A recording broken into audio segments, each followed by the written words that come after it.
Your word never fails. It stands forever. Lord, your words eternal, and it stands forevermore. The heavens and the earth shall pass away, but your word never fails. Your word.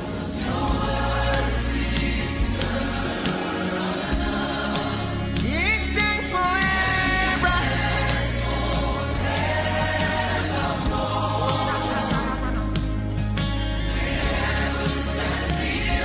Shall pass away.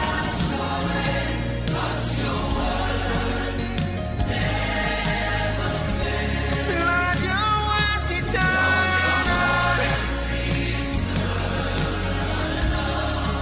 It stands forever.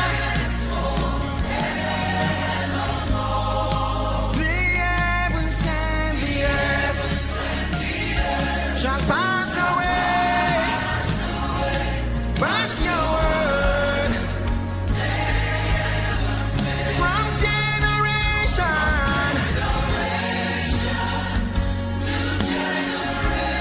you are consistent in your faithfulness. This is the basis of my confidence. Lord, your word never from generation to generation you are consistent in your faithfulness, oh God. This is the basis of my confidence. Lord, your word never fails. Your word is dependable.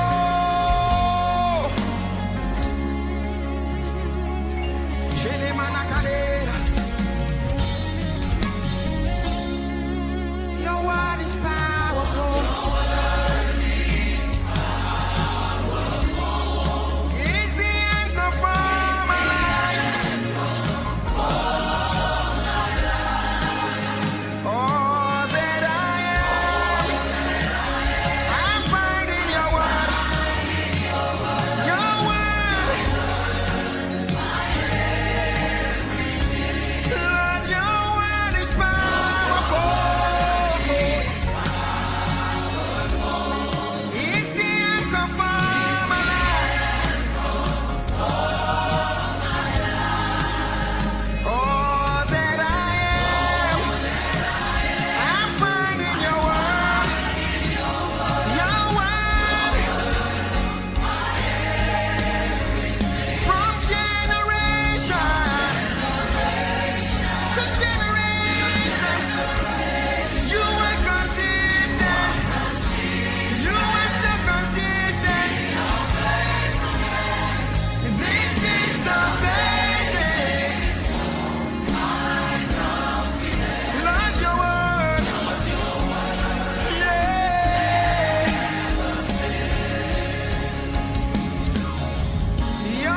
joy it is to serve you. Took my name and made me your glory.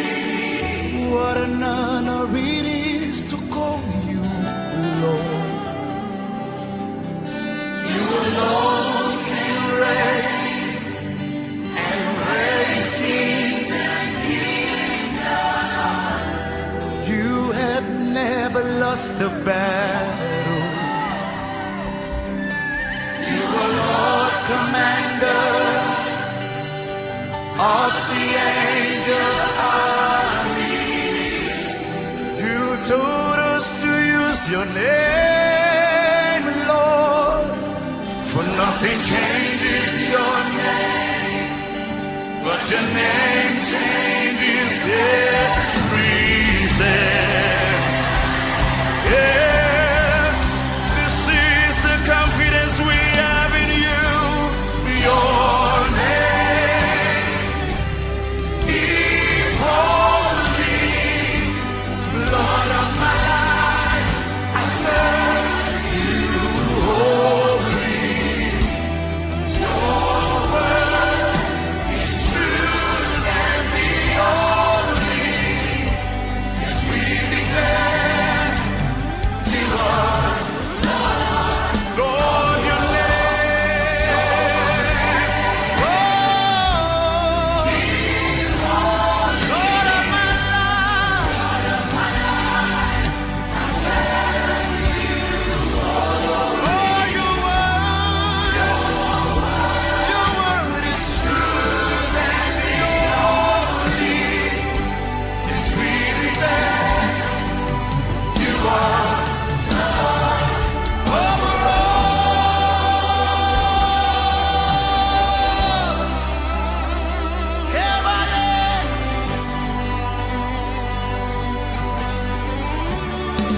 You are Lord over all,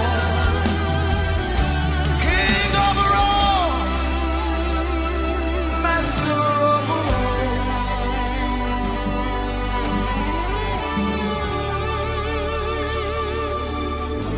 What a blessing it is to love you.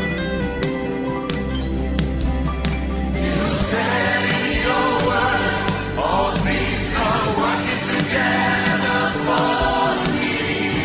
How can men try to overthrow you, Lord God, when heaven's your throne and the earth is your footstool? And we say, you have never lost a battle. You are Lord Commander of the angel armies. You told us to use your name, Lord, for nothing changes your name, but your name changes everything. This is the confidence we have in you.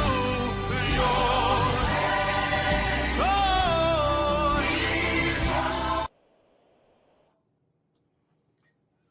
Good evening, fellow Ambazonians, ladies and gentlemen. You're welcome to this very broadcast, where we observing and giving the last honors to the second in command of the government of Ambazonia, the Vice President, Vice President Eric Ateh.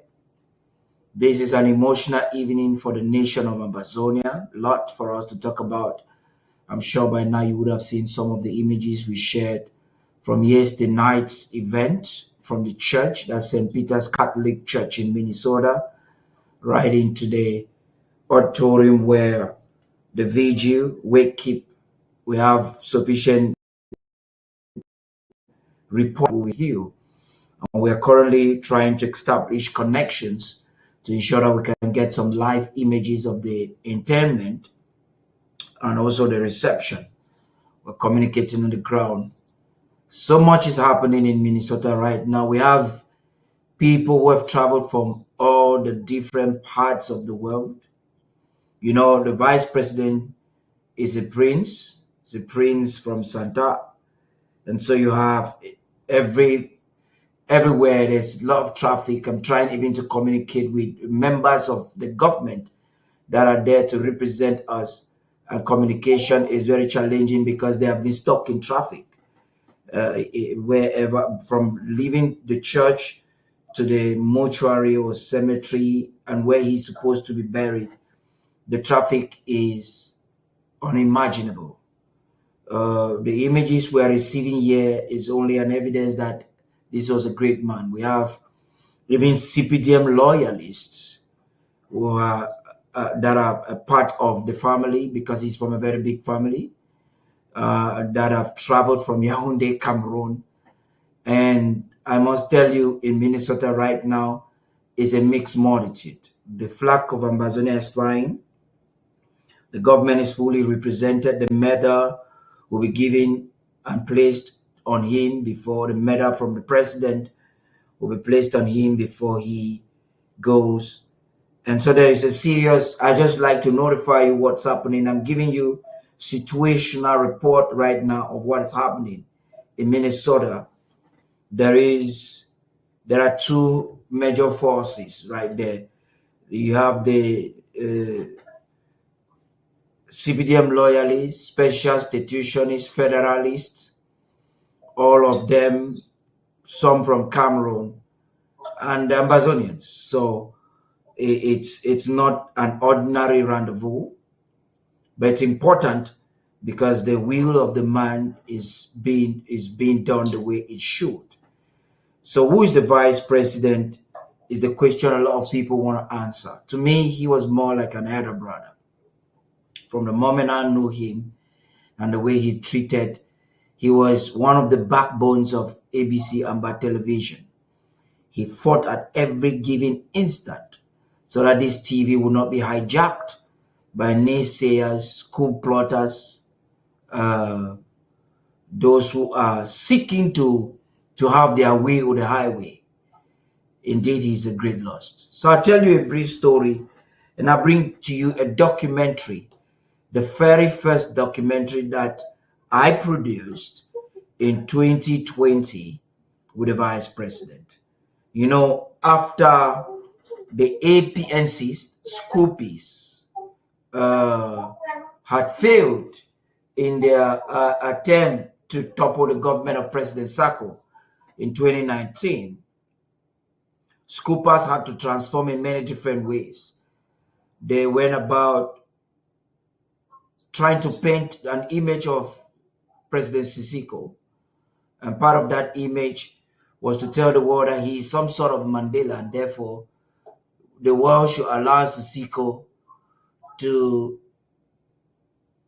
lead us in prison. At the time, Sisiko was in active backdoor negotiations with subordinates of the colonial administration.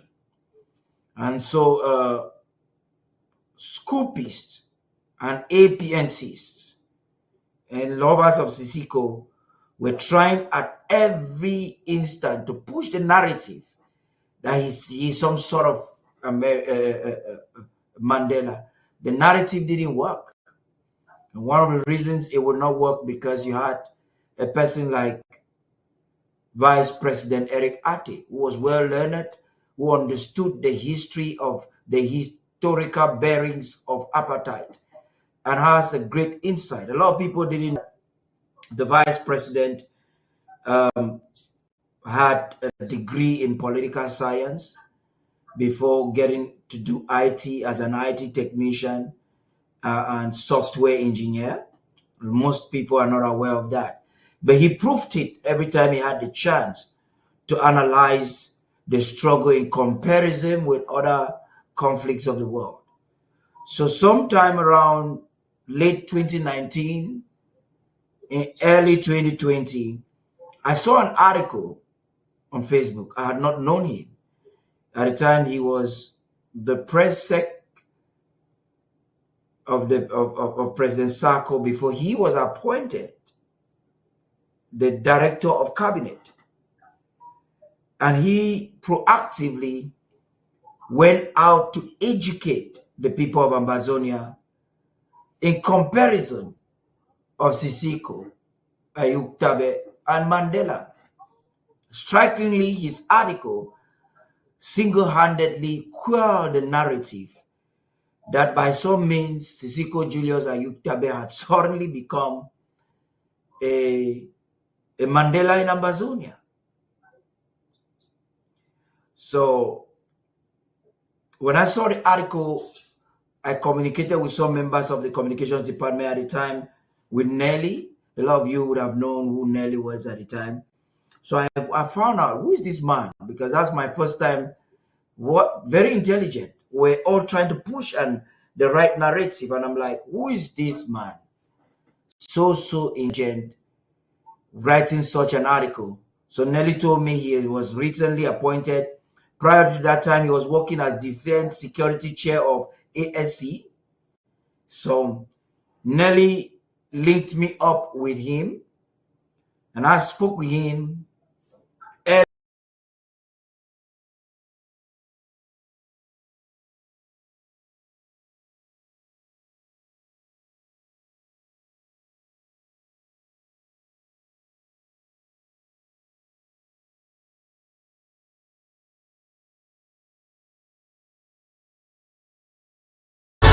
Oh, glorious Lord, I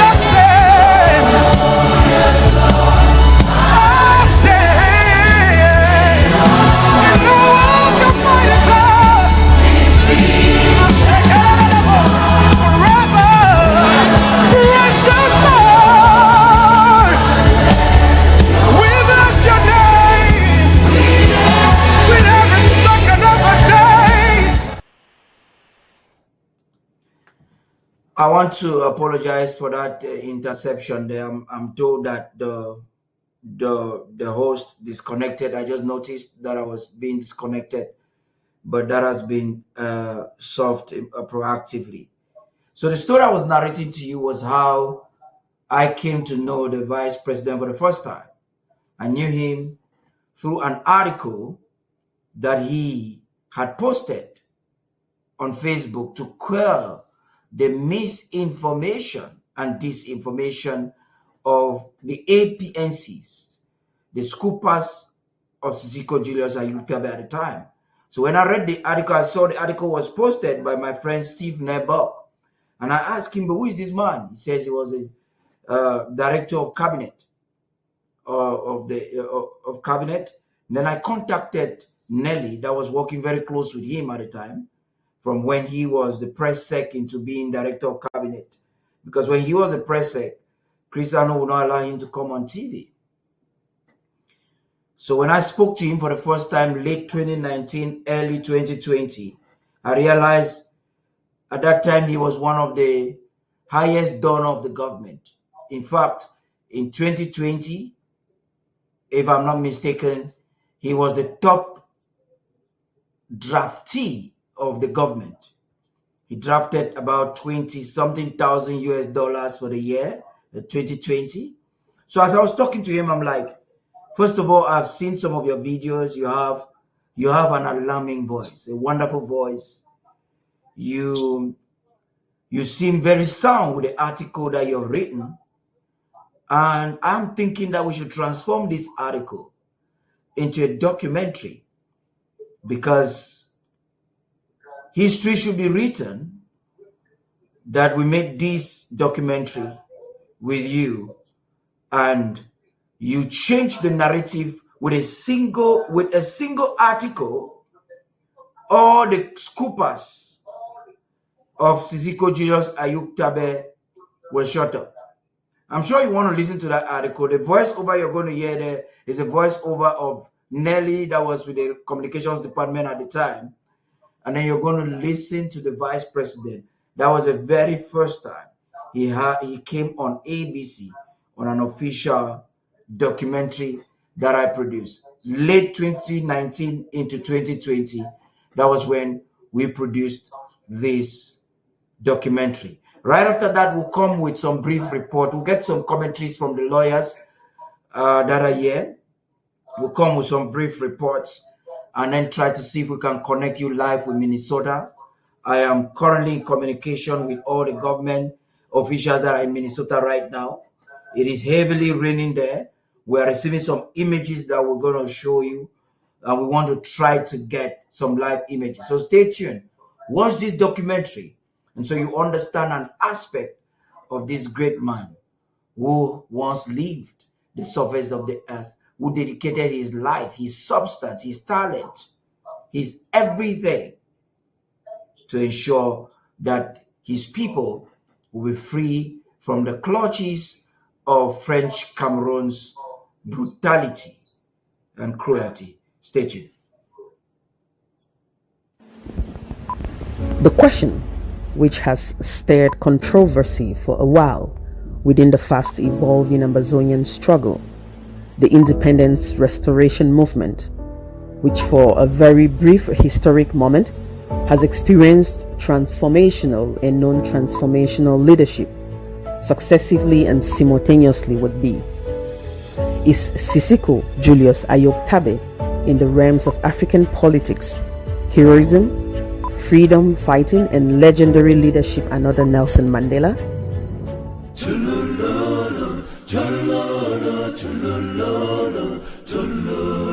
Nelson Rolihlahla Mandela began his life herding sheep and cattle in the rolling hills of South Africa's Eastern Cape. In his autobiography, part of which was written secretly while in prison, Mandela wrote, "I was not born with a hunger to be free. I was born free. Free in every way that I could know.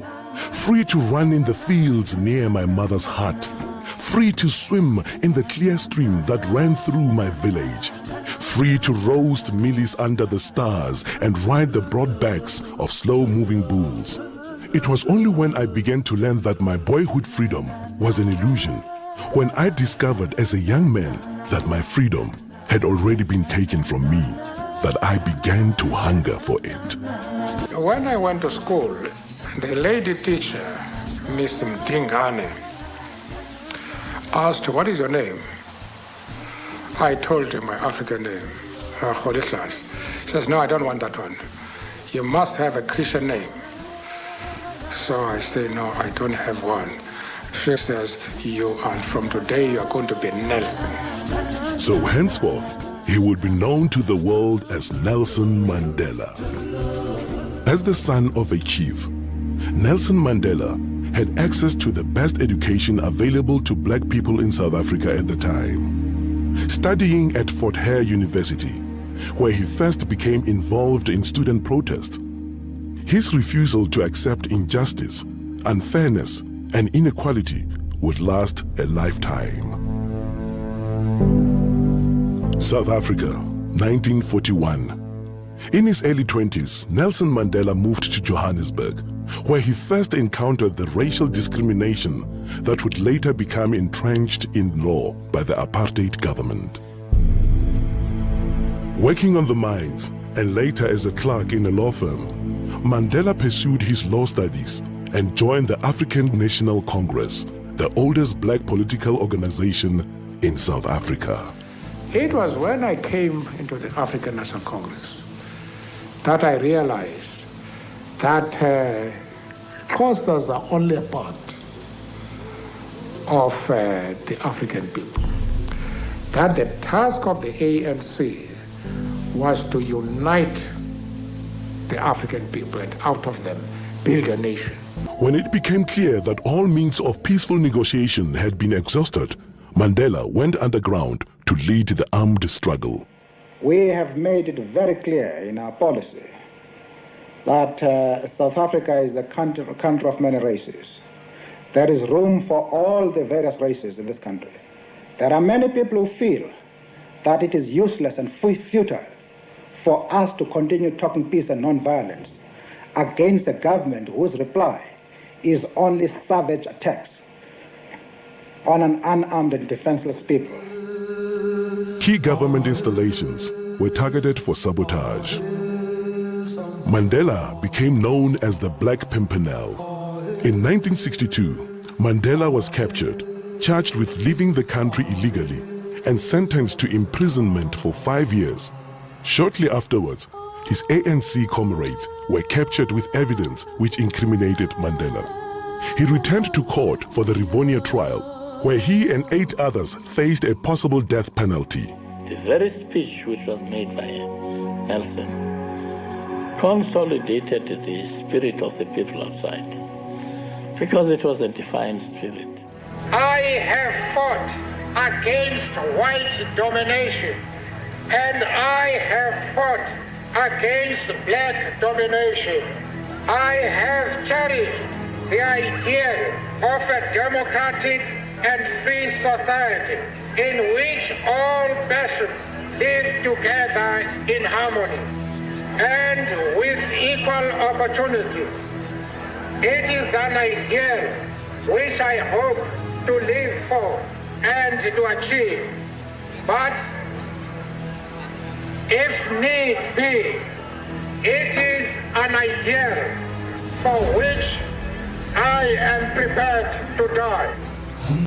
The Director of Cabinet at the Office of the President of the Federal Republic of Ambazonia, Eric Ateh, with an understanding of the methods of historical enquiry, including how evidence is used rigorously to make historical claims and discern how and why contrasting arguments and interpretations of the past have been constructed, brings an assessment of the objective status of this particular instance of knowledge to be judged, not by some atemporal comparison with given facts, but by a historical investigation in the place of that instance of knowledge being considered. The very speech which was made by Nelson consolidated the spirit of the people outside, because it was a defiant spirit.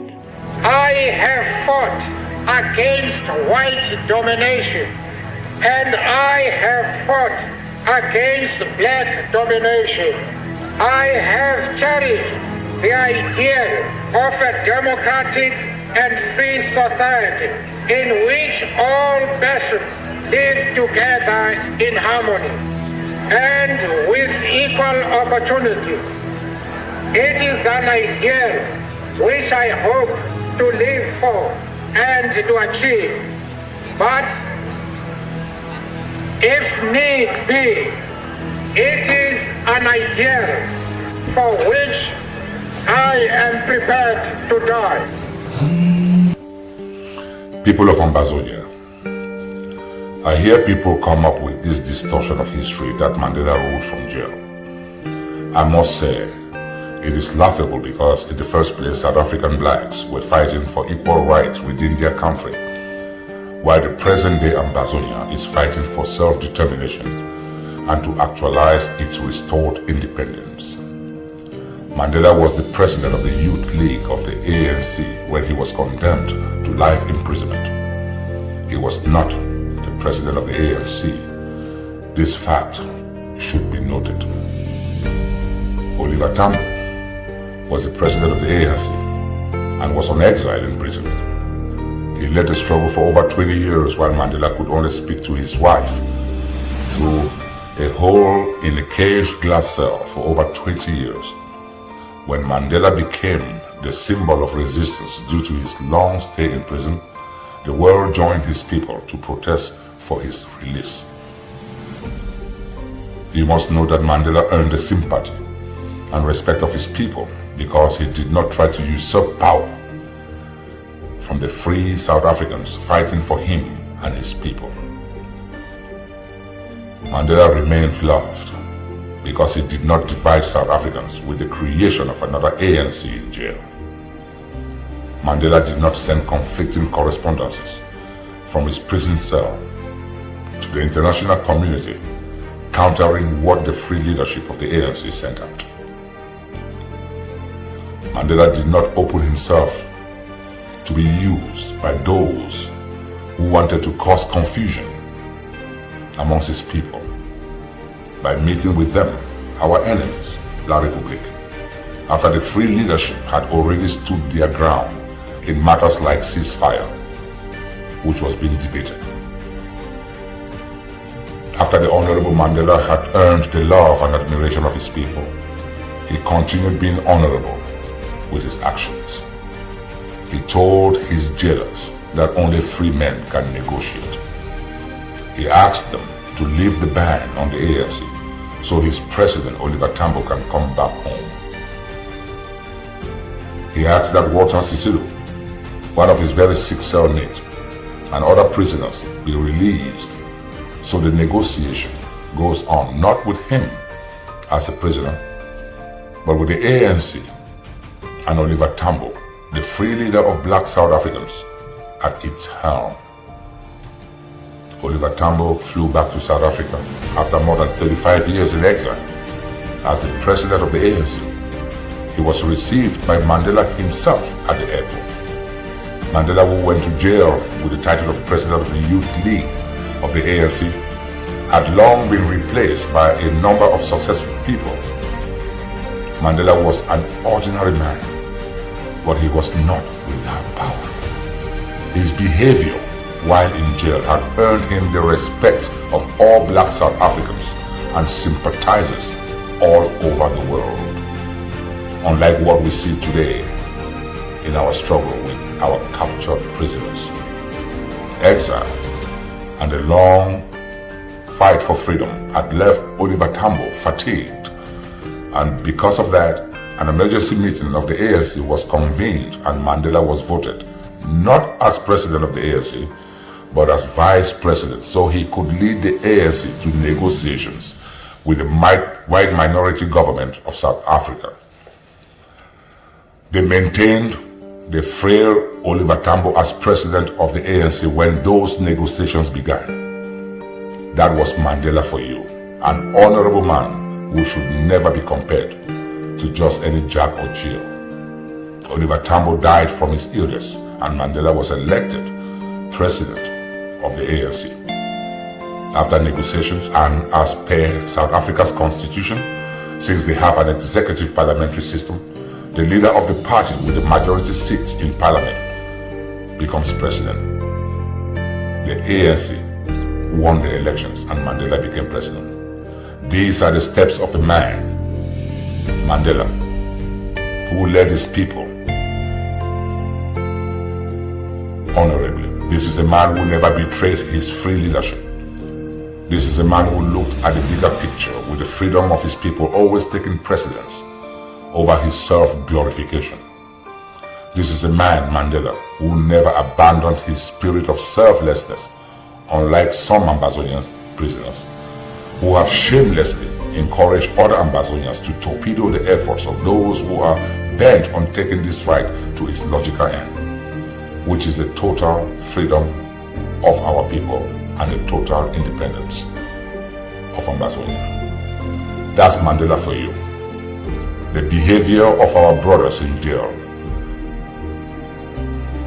has been detrimental to this revolution, and any true Ambazonian must ask them to stop their treacherous anti-revolutionary activities.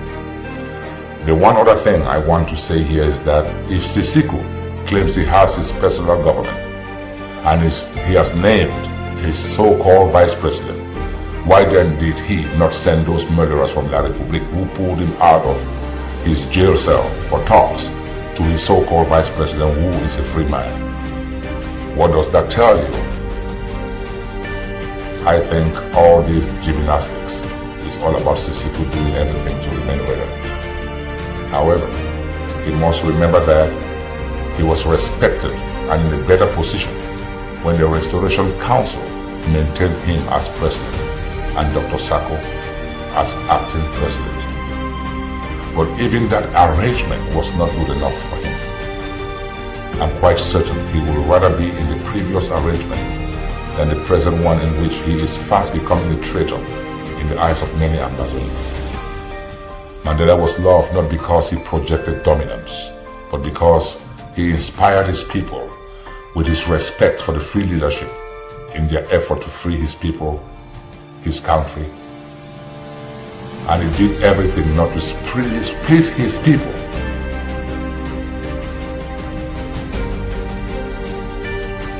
The question is it about the people or about self? I believe it is about our collective freedom. No one person is bigger than this revolution. Ambazonia must and will be free because this generation of Ambazonians will never let La République du Cameroun forcefully rule over us like they did our forefathers. I end by saying that we should stay the course, draft ourselves, remain vigilant, and apply Sisiku's words. Throw every traitor under the bus. Welcome those who openly repent, but always be aware of their past treacherous inclinations. I want to thank you for listening to this video. My name is Eric Ateh. I am the Director of Cabinet at the Presidency of the Federal Republic of Ambazonia. God bless you and God bless Ambazonia.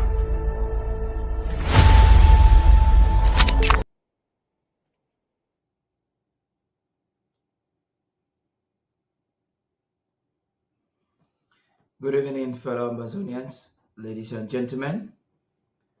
I don't know if you can hear me. I don't know if you're able to hear me, but I would like to believe so, that you can actually hear me as I speak now. So that's the Vice President for you. That's Vice President Eric Ateh for you.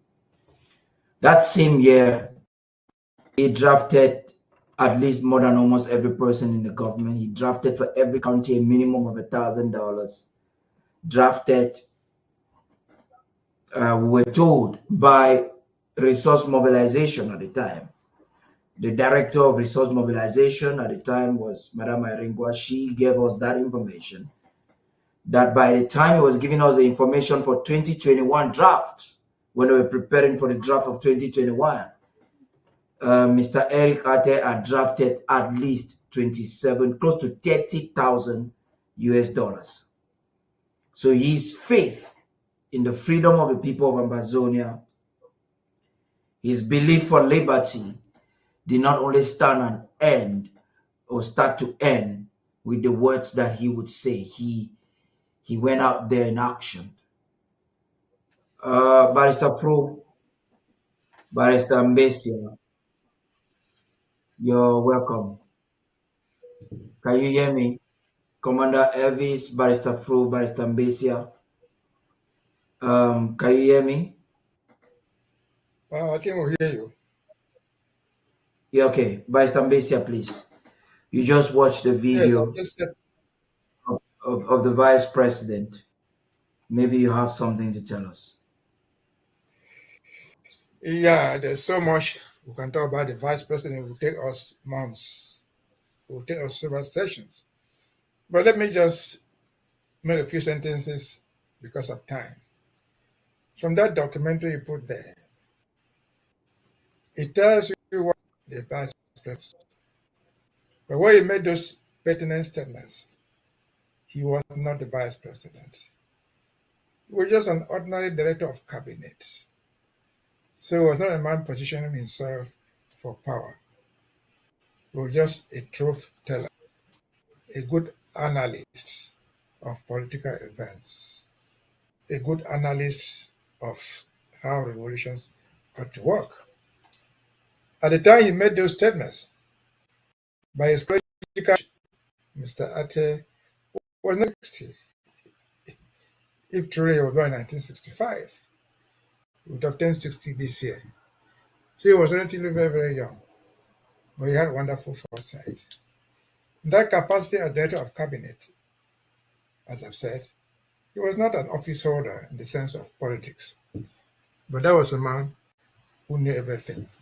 And what did he say? Traitors should be dumped under the bus. He said Nelson Mandela was respected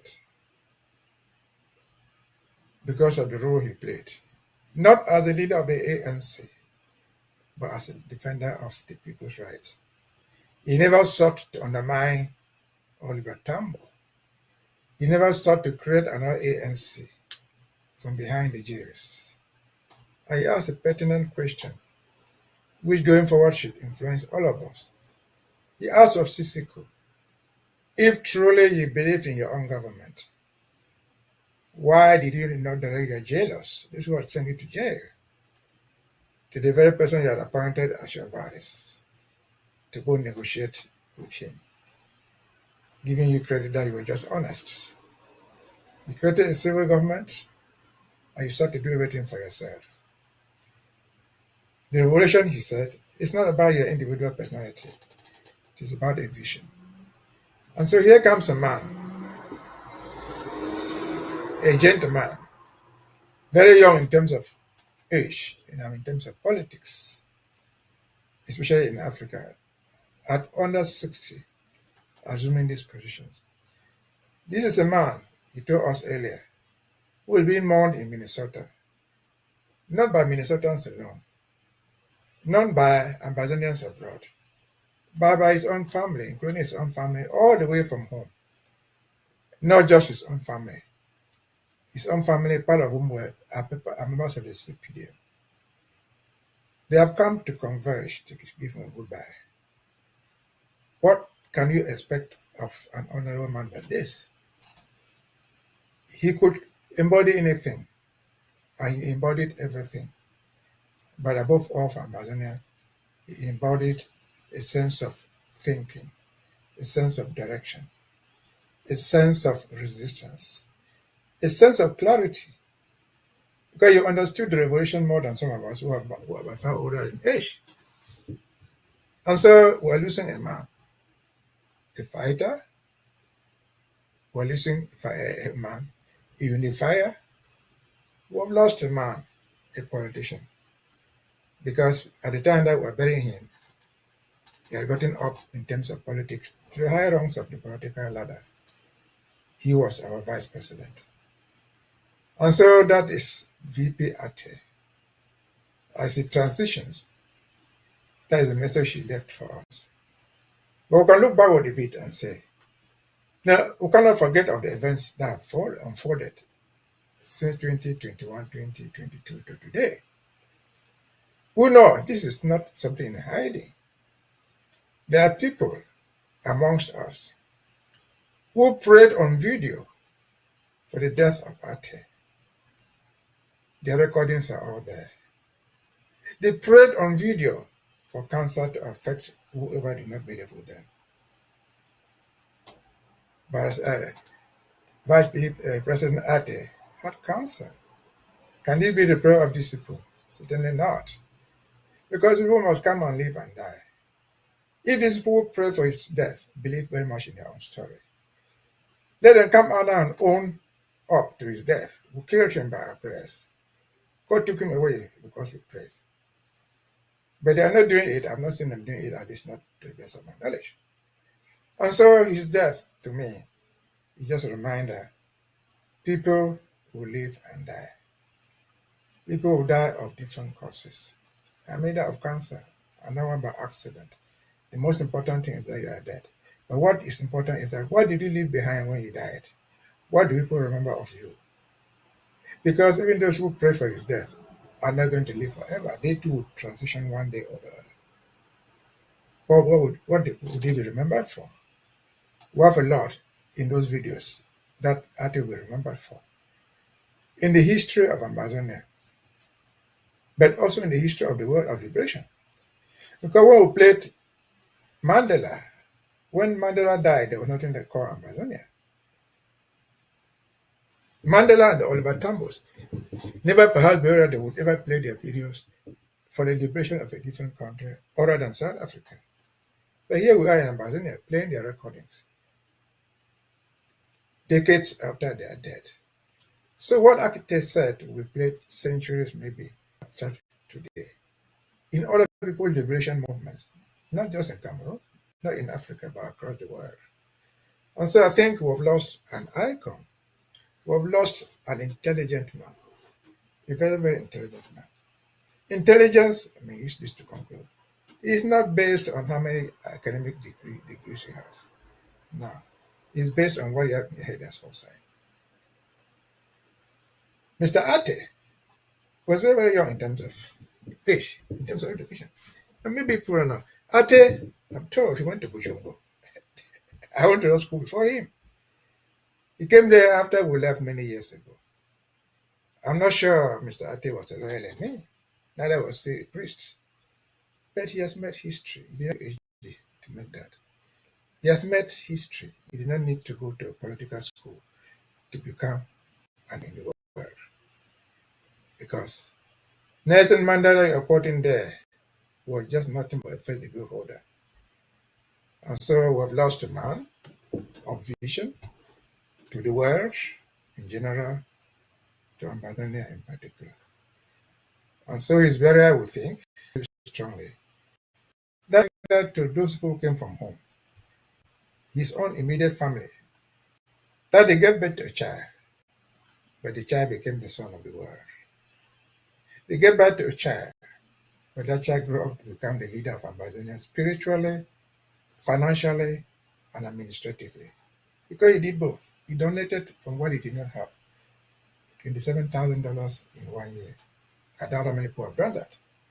He had the vision that we do not know, which have just portrayed there. He had the qualities of leadership when they stepped into the shoe of the vice president. And so to the family, they should be proud that they could produce such a mountain of intelligence, a mountain of a human being from their own family. Yes, we should be proud that we have to transition, but this man has transitioned, leaving us a legacy. Fight on, leave nothing unturned. Fight on, he repeated the story of Ben Mona. Fight on, he repeated the story of Jolly Tumbe. And so we have lost him, we've not lost him, lost him. So that's what I reserve for him. Maybe I'll have more to say when the time goes on. About you, Paddy. Yeah, you're welcome back. I just understand that Barrister Fru is having some connection issues. I'm working on that. There's some images that are coming in that I would like to bring. We also have some images from Boyo, from the ASA in Boyo. We have an ASA spokesperson that's also Hard Knock that has sent a special tribute message. There's a lot in store this evening for you. We'll bring all of that. But first of all, as we're trying to get the images of the vice president, that will be coming to us in a few minutes. Let us give you snippets of some of what happened at the cathedral or the St. Peter's missions in Minnesota. I think it's Grassville, Queensfield, Minnesota, St. Peter's Catholic Church, where there was a viewing and there was some honoring of his corpse there. Right then, we're going to bring you live images that are coming right now from Minnesota as he's being laid to rest with the Ambazonian flag.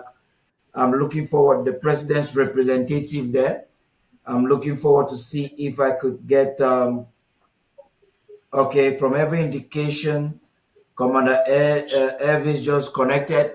Commander Elvis, I will bring you up in a few minutes once we bring the images from Boyo County. And the Ambazonian fighters are not relenting. We have a soldier in the diaspora, and the Ambazonian fighters are not relenting. So let's watch this image. We're bringing you this on the stage. I'm calling all those who are watching us on Facebook, on YouTube, and on every other of our multimedia platform to keep sharing. We'll be right back.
honor that wish, a song that invokes the intercession of Mother Mary at the hour of our death.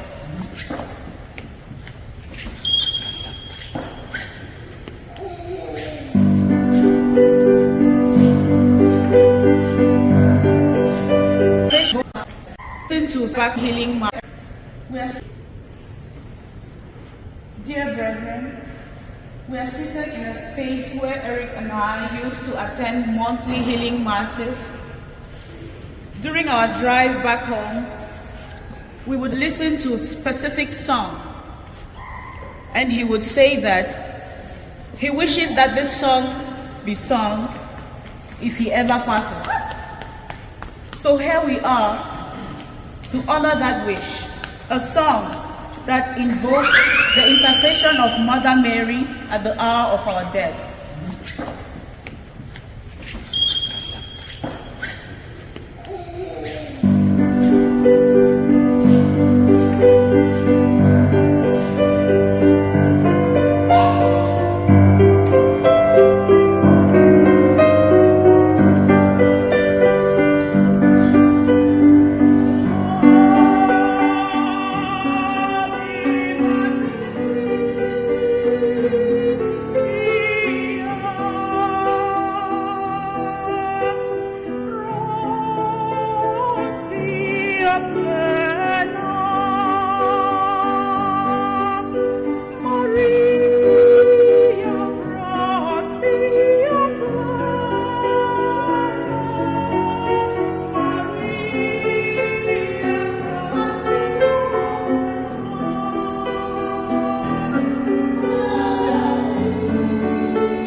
The only thing that will hold him at this moment is to continue to pray for him.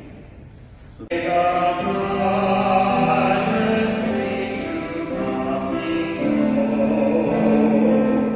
fellowship hall, just go straight through the academy space and then you will find yourself in fellowship hall.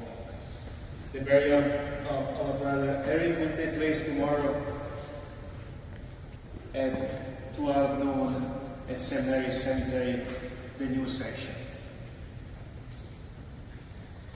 To you, O Lord, we commend the soul of Eric, your servant.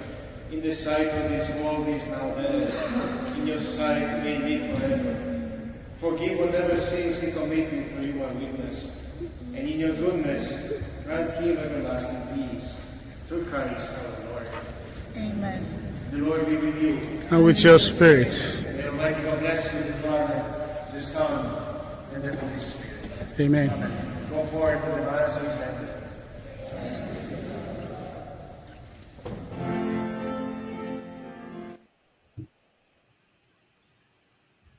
Okay, before we bring in images of the burial that is currently going on right now, by Fru, I understand in a brief moment there you were cut off.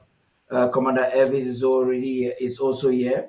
I would like him to comment just after we bring some of the images of the burial. That was Eric Ateh's wife. We just watched a documentary that the Vice President, as the Director of Cabinet at the time, did. to debunk the falsehood between the rhetoric that Sisiko was some kind of a Mandela in jail. I hope I play it again sometime within this broadcast so people could catch it. But maybe you have some few words to share with us about this person, Mr. Eric Ateh. For just a few minutes, you share that with us, Barrister Fru, before we take people to the burial ground. Talk to us, Barrister Fru. Barrister Fru, can you hear me? Yes, I can hear very faintly.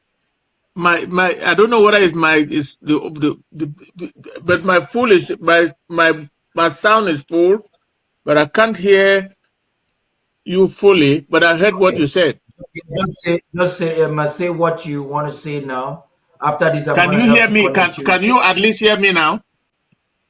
Yes, I can hear you loud and clear. Yes. I am sorry that my internet went off at the very wrong time, and I'm now watching. I'm now using my phone. At this time when I'm supposed to be paying homage to my dear brother, Vice President Eric Ateh, I want to say my heartfelt condolences to the family, particularly the two children that he left behind and his wife. I want to say my heart condolence to all the Ambazonian people for losing a very viable vice president. He took the instructions of the president to the letter. He was very effective. Immediately after the coup plotters had destroyed most of what we had in the northern zone, but he worked so hard to put it back on with the local authorities, particularly Bui, Gokutunja, and parts of Mezam.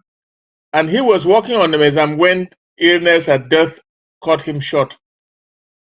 He has been a very, very tough freedom fighter, along with Dr. Saku.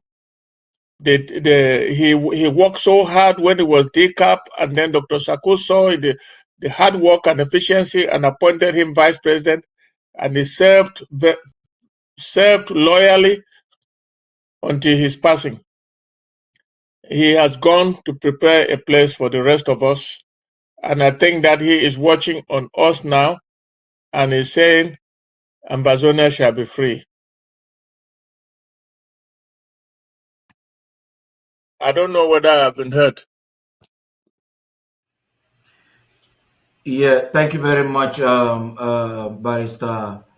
Barrister Fru. Thank you immensely for what you've just said there. There's some images. I hope we're able to get that. Commander Elvis, you just hold for a little while, because I realized that Barrister Fru was unable to get some of the images at the time. So, Commander Elvis, if you can hear me, can you talk now very briefly, please, before we bring these images?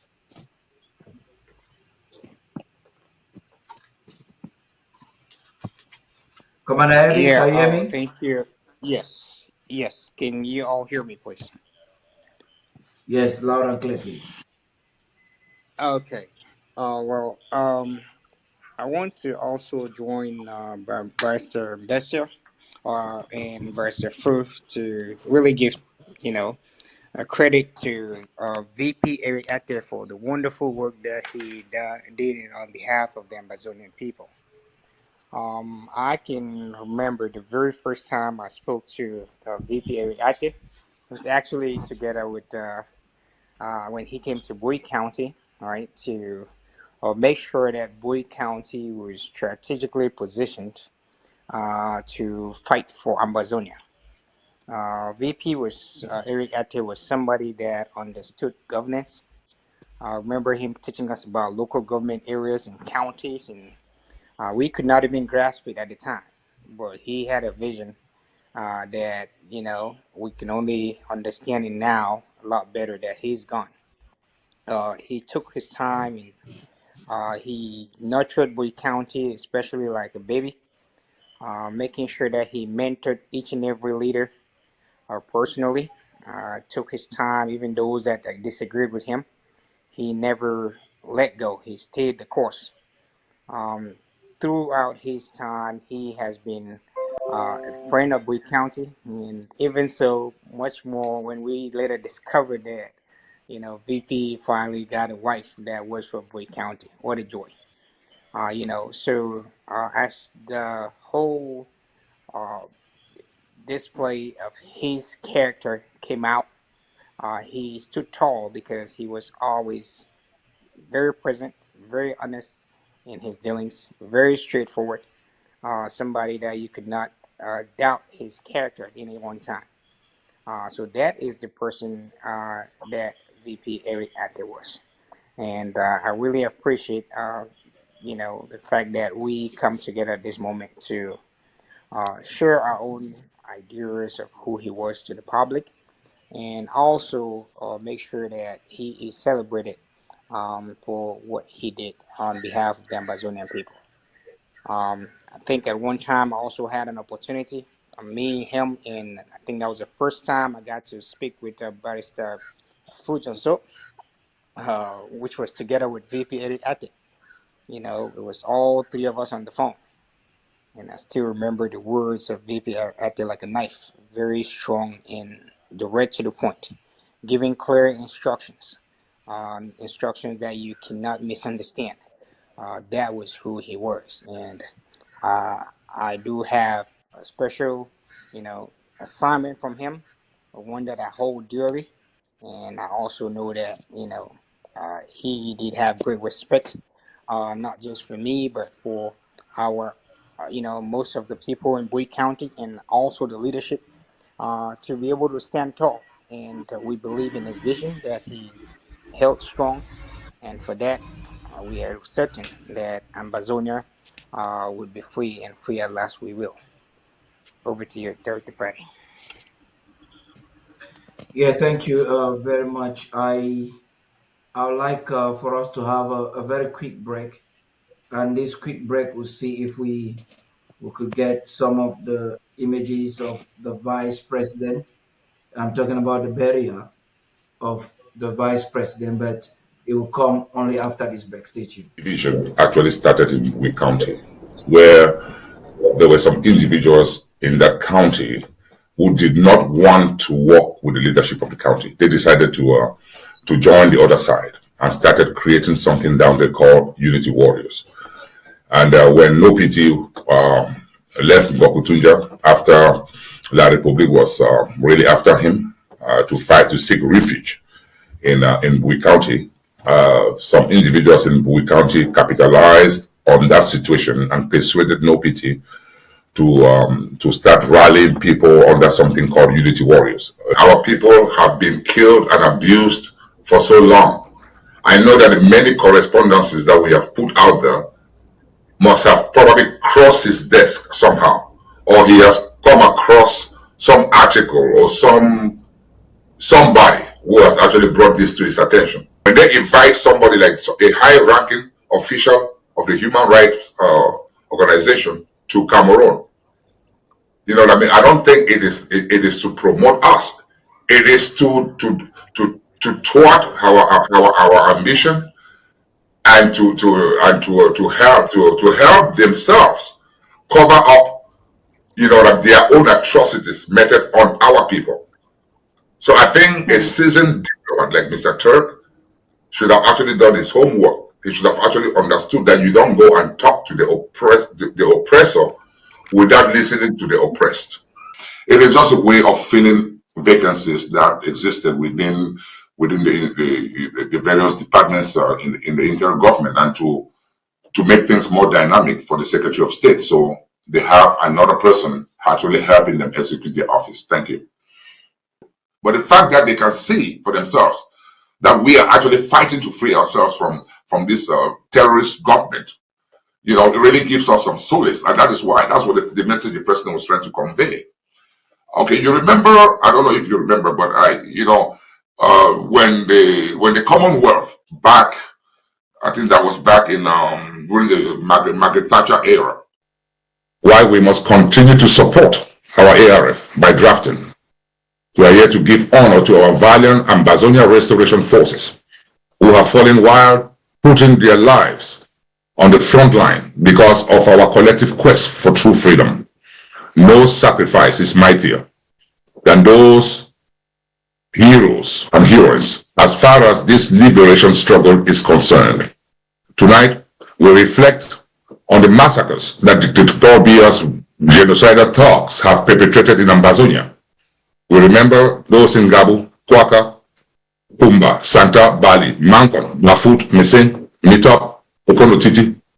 All those massacres will always remain in our thoughts. The Vice President of the Federal Republic of Ambazonia, a loyalist, a defender, and a brother in arms. Today we celebrate a man who served not just as the Vice President of our beloved country, but as the kind of brother every leader dreams to have at his side, Vice President Eric Ateh. In all the years I had the honor to work with him, 2.5 years of partnership in this sacred struggle. Not for a single moment did I doubt him. He was a loyalist to the core, a brother who truly acted as one. No deceit, no pretense, no double face. What he said to you in your presence, he meant it, even in your absence. What he thought in his heart, he spoke with his mouth. He never gave me trouble. Instead, he gave me support. He gave me strength, assurances, and certainty. Eric Ateh was in every sense a microphone, not just because of the strength of his voice, but because of the forcefulness of his ideas.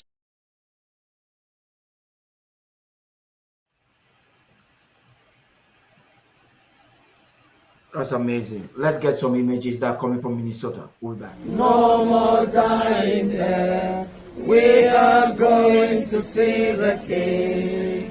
Hallelujah, hallelujah. We are going to see the King. I'm sorry, I'm behind you. I'm filming. Can you just step back a little bit? Thank you. We are going to see the King. Thank you. No more crying there. We are going to see the King. No more crying there. We are going to see the King. Hallelujah, hallelujah. We are going to see. No more dying. No more dying there. We are going to see the King. No more dying there.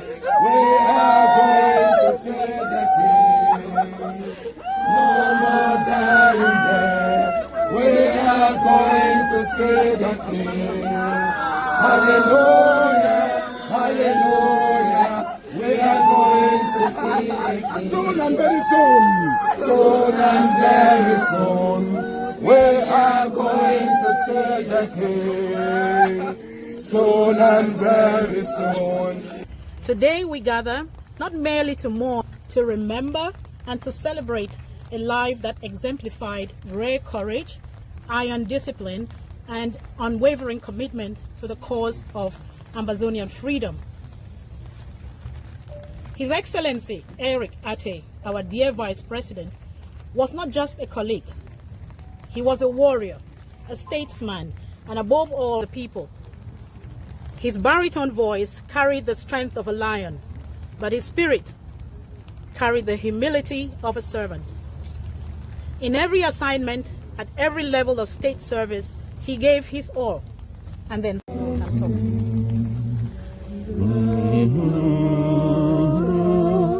Jesus whispers peace, peace.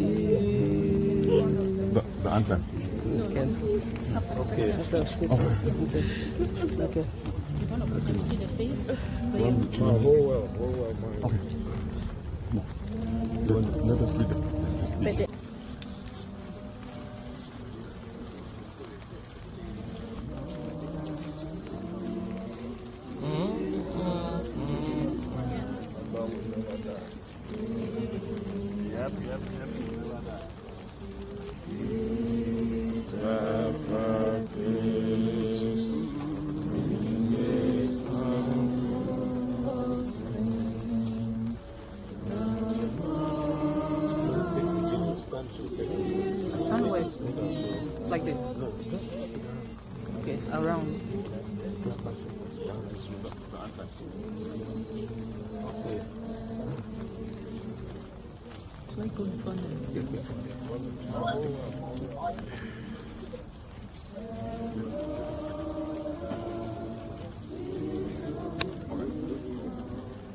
Hello, Ambazonians, ladies and gentlemen.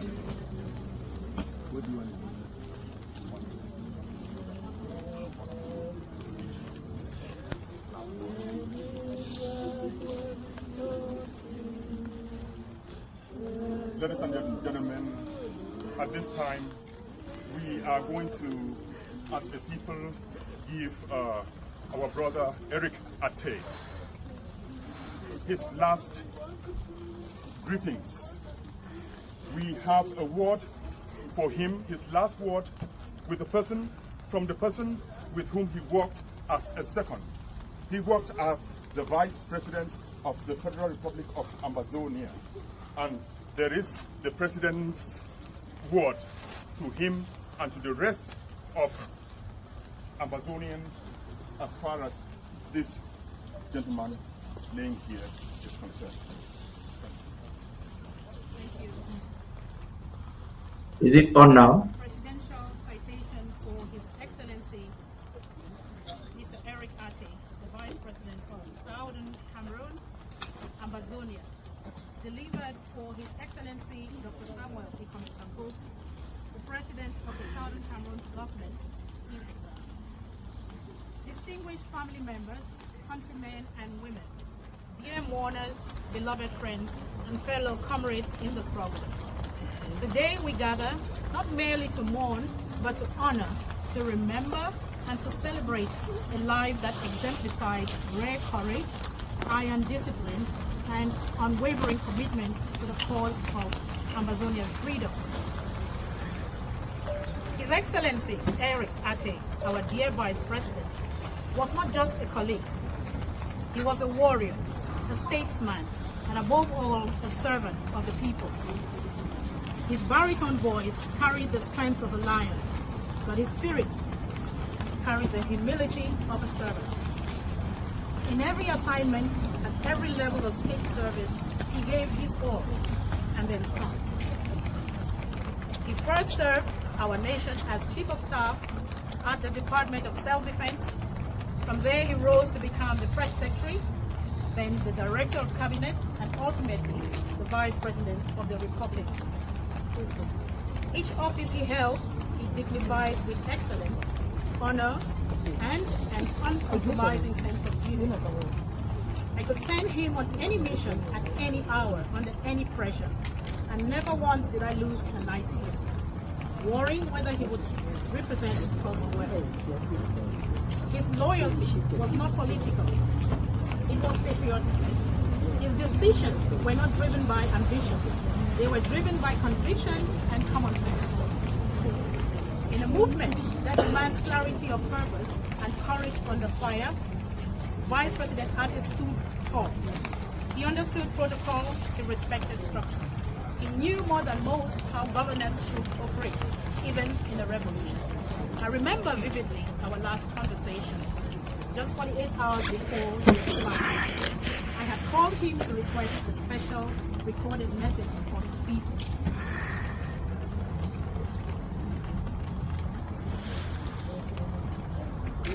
But for 1 hour and 16 minutes, we spoke, and not once did he give me the slightest indication that it would be our final conversation. In his usual calm strength, he said, "Mr. President, add me back to all the forums. Let the comrades know I am back.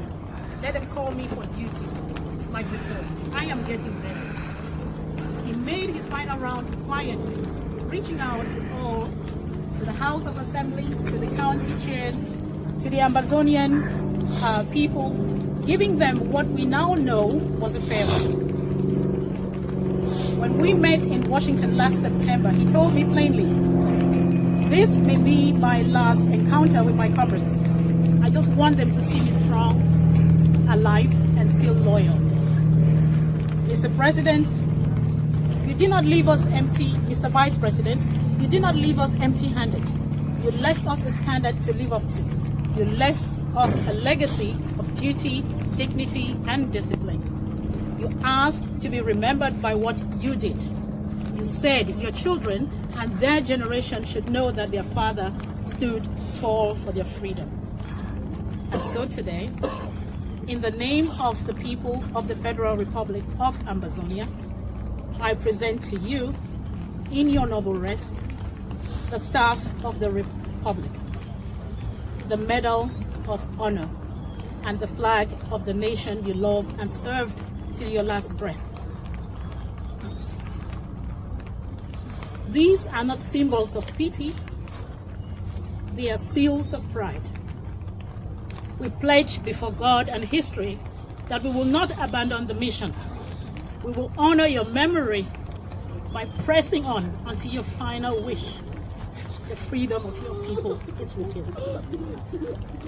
And if you meet John Nsoh in the great beyond, tell him we understand now. Tell him we are sorry he wept, but that we are ready to wipe away those tears with the sword of justice.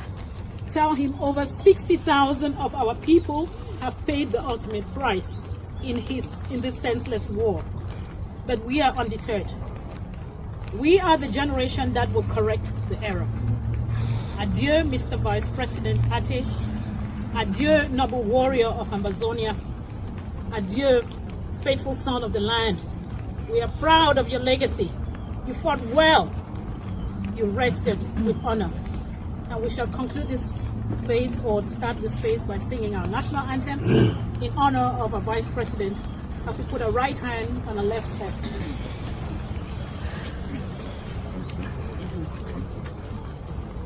Hail, hail, hail this land of glory. We the Ambazonians pledge our loyalty.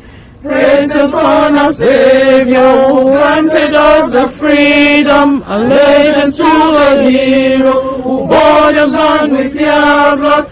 Glory to glory, we rise and never to fall. Here in a nation flowing with milk and honey. Glory, glory, glory to the Father for making a nation a joy forevermore. Ambazonia, land of freedom, we shall live for plenty, meeting our needs. And your children shall be like the stars above. The Most High God be the watchman of this nation. Ambazonia, land of freedom, you shall live in plenty, meeting our needs. And your children shall be like the stars above. The Most High God be the watchman of this nation. And now we shall move to the presentation of the insignias to the family of our Vice President, His Excellency Mr. Eric Ateh. And we shall call on the chairman of Boy County to present the staff of the Republic. The staff of the Republic goes to the wife and family of the Vice President, and they will grow to know that he held this and led his people and died on the battlefield. And by it, he says, we should not abandon this cause. 60,000 people died and are still dying. They did not die for nothing. Hold this and show the family when they grow up. If we do perish while on this journey, and I know we will not perish, believe me. If we do, then the generation that is coming after is going to be more deadly. They will rise and make sure that this dream of the free people is realized.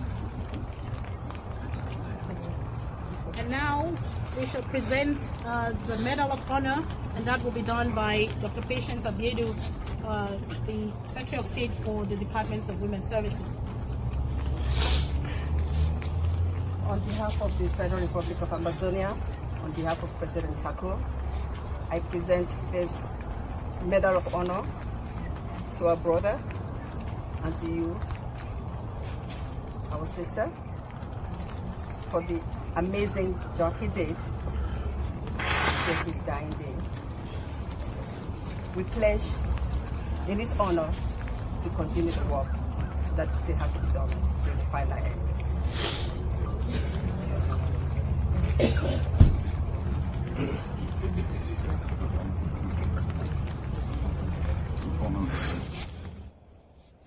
That's amazing. You're just watching the Chief of Staff of the government of Ambazonia, Dr. Yaya. I was talking to her on phone yesterday when she missed her flight from Germany. The first flight, she had to take a second flight. She got into Minnesota last night about 11 p.m., if I'm not mistaken, just so she could effectively represent the president of the Federal Republic of Ambazonia. You saw there while they were singing the anthem, that's the monument, the certificate of honor that Manauvres is providing to the beautiful wife of the late vice president. You saw the entire family, the wife was singing the anthem with great mastery. That's a pleasant desire for the people of Ambazonia as you're watching. For all those who are watching us from the home front and in the world, that's the wife of the vice president and his son. And right beside their daughter, we are very excited to have to broadcast or show the image of his wife for the first time. I think I spoke with her a long time ago when the vice president called me one night. I was feeling very discouraged because of what the Coopers were doing. And I was about giving up, and the vice president was calling to encourage me. The wife came into the office where we were planning for his recording the next day. And what an amazing woman he was. You could see a great supporter. She's an inspiring supporter of the war. You saw her actually singing the anthem of the Federal Republic of Ambazonia without looking at anything. And that's very important. Father knowing the anthem, the son, as young as he is, will also be singing that anthem as he grows. These are beautiful images that he grows up to watch, to know that he had a father that was a fighter, an exceptional fighter, that fought for his people selflessly, even to his dying moments. You heard from this president's speech there that the chief of staff was reading. Even to his dying moments, I've received several calls from Kemi Ashu, from every member of government, from Bui County chairman, from the representatives of government. The vice president, just days before he passed, he called everybody and he would tell them, take Paddy, make sure ABC doesn't go down. Today, it's a great delight for us that we are celebrating a warrior, an exceptional warrior the way we do. It's also a great delight that we have the opportunity to tell the world that this is a nation that is not like any other nation. And you would have the chairman of Bui County there presenting the flag. Dr. Samuel Nsoh, we are commissioned to hand this to you for posterity. You will shine, the family will shine, continue to shine like the colors of this flag. Stay strong.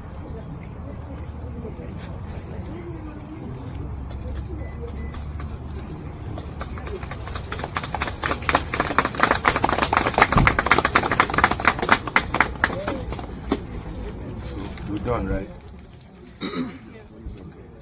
Okay. And there is a reason why this ceremony is very important. Like I said from the beginning of this program, the vice president is a prince. It's a prince that he is from a very huge family. As you can see, you have people who travel from all around the world, just to witness this occasion. You had even CPDM loyalists, special institutionists, those enablers of the Achidi family and the Frundi family that are linked to him because he was a prince in their village. And so you have people who came even from Cameroun and are participating in this ceremony. The very pleasant thing that every Ambazonian listening is excited, is that opportunity for the emblem of Ambazonia, the flag of Ambazonia, and the anthem to have been raised and sung in front of this crowd, that it doesn't resolve yet, that it was important for the people of Ambazonia to show that they're not just standing together when you're alive, we stand together even when you're not there. And with this solemnity of the event, we'll be listening to one of the soldiers from the home front who is also sending a very strong message in honor of the vice president and why the people of Ambazonia will keep fighting. But before we even get into that part, we're supposed to have war news, which we cannot have because of the interest thing. We may have a few discussions with Tabitha Ako in a few minutes, not more than 15 minutes. That will usher us to talk about the elections and what we are doing. The vice president at this time will not want the people of Ambazonia to be mourning and mourning forever. He wants us to keep fighting. The last time I spoke to him, and I wanted to console him because he has been sick for months, and he shouted at me not to do that, that I should never ever do that. Even to his dying minutes, he's calling and asking, make sure ABC, you're not letting it down. If you notice, for over a month I've not been on TV because when he passed, Ma Indele passed, I received call from every single member of government. They had one information to tell me. The vice president has told us to take care of you. The vice president told us to take care of you. And I felt like, oh, but I'm not his son, I'm not his wife. But to me, that is an indication of someone who knows what is important for the struggle, what must be done at this time. The vice president has told us to make sure that we keep donating to ABC. You saw all the county chairs, because of the instruction from the vice president, extraordinarily paused the county draft just to ensure that ABC is funded. Just before the vice president passed on, ABC was plagued with a lot of challenges. And we did not even tell the county chairs, but because they were aimed at honoring a great man whom they considered a great leader, they had to pause the county draft to make sure that we will be streaming this event, or not just the event, but everything that has to do with the struggle to the world. And we are back on our feet. We're stronger than ever. I understand that these same county chairs are willing to make sure that before October 1st, we have ABC on the limelight again. All Ambazonians home and abroad are pledging this day in honor of this great man, that we're not going to let this fall. Even at his dying day, you heard the president saying there, vice president made a tour of government. He visited the county chairs. He called every leader in Ambazonia, visited the House of Representatives, spoke to them while he was in the hospital. We're talking about hours before his passing. We're not talking about months ago. I spoke to him just a week before he passed. He will not even allow me to tell him sorry. That is the fighter we're celebrating today. And I think after today, my morning would have ended. This is a time for us to fight and to fight and to fight. I think when I look at all those who were buried, the 60,000 Ambazonians that have been buried because of this war, as I'm watching the vice president being buried right now, I think it will be an unforgivable betrayal if for any reason we would think of relenting. It's an unforgivable betrayal because they're watching, they're looking at us today. Their investment, their blood, their time will be to waste if for any reason we think that we can give it. We cannot. It's not even possible. I'll be bringing the lawyers in a few minutes for for them to make some commentaries before we take some reports from the whole front and talk a little bit about actions. Fortunately, we have Commander Elvis with us here today. They're going to tell us what they are doing to ensure that Cameroon does not just encroach and mess up our homeland with any kind of an election. in my sight, angels descending, bring from above, echoes of mercy, whispers of love. This is my story, this is my song, praising my Savior all the day long. This is my story, this is my song, praising my Savior all the day long.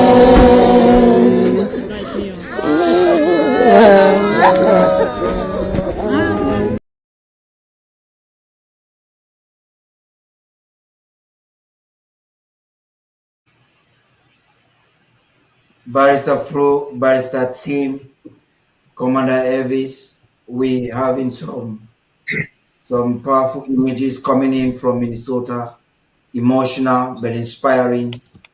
Our resolve has been reinvigorated once again. We've just witnessed the laying in state of a hero. Barrister Mbeseha, please, let me hear you. Well, what we've just seen in the last episode is a reminder that as human beings, life will come to an end at one time. But it's also a reminder that as human beings, we live with other members of the human society. How we end our journey, how we descend into that hole that each of us will go, they call it grave, is important. I think if there's a gold medal people earn in being buried, Vice President Ateh has earned one. It is left for us to carry on his legacy, whose legacy nobody has forgotten. Fight on, fight on. And for you, Paddy, as you rightly said it, I didn't know that, this is the end of your morning. Come back to work and work as diligent, if not more diligently as before. Ateh is gone, but he remains with us forever and ever. Till we get to Buya. And even when we get to Buya, I'm perfectly sure by then probably will be dead, but something will be done in memory of Ateh and hundreds or 50 scores of others who have died like him. So we can only say goodbye, brother, goodbye, fighter, goodbye, our leader. Courage to the family, courage to his supporters, courage to our fighters. Over to you.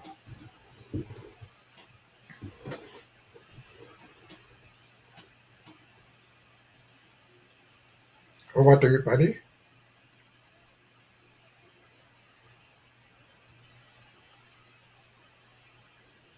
Yes, thank you very much, Barrister Mbeseha. Barrister Fru, please, let's hear from you before we go to Commander Elvis.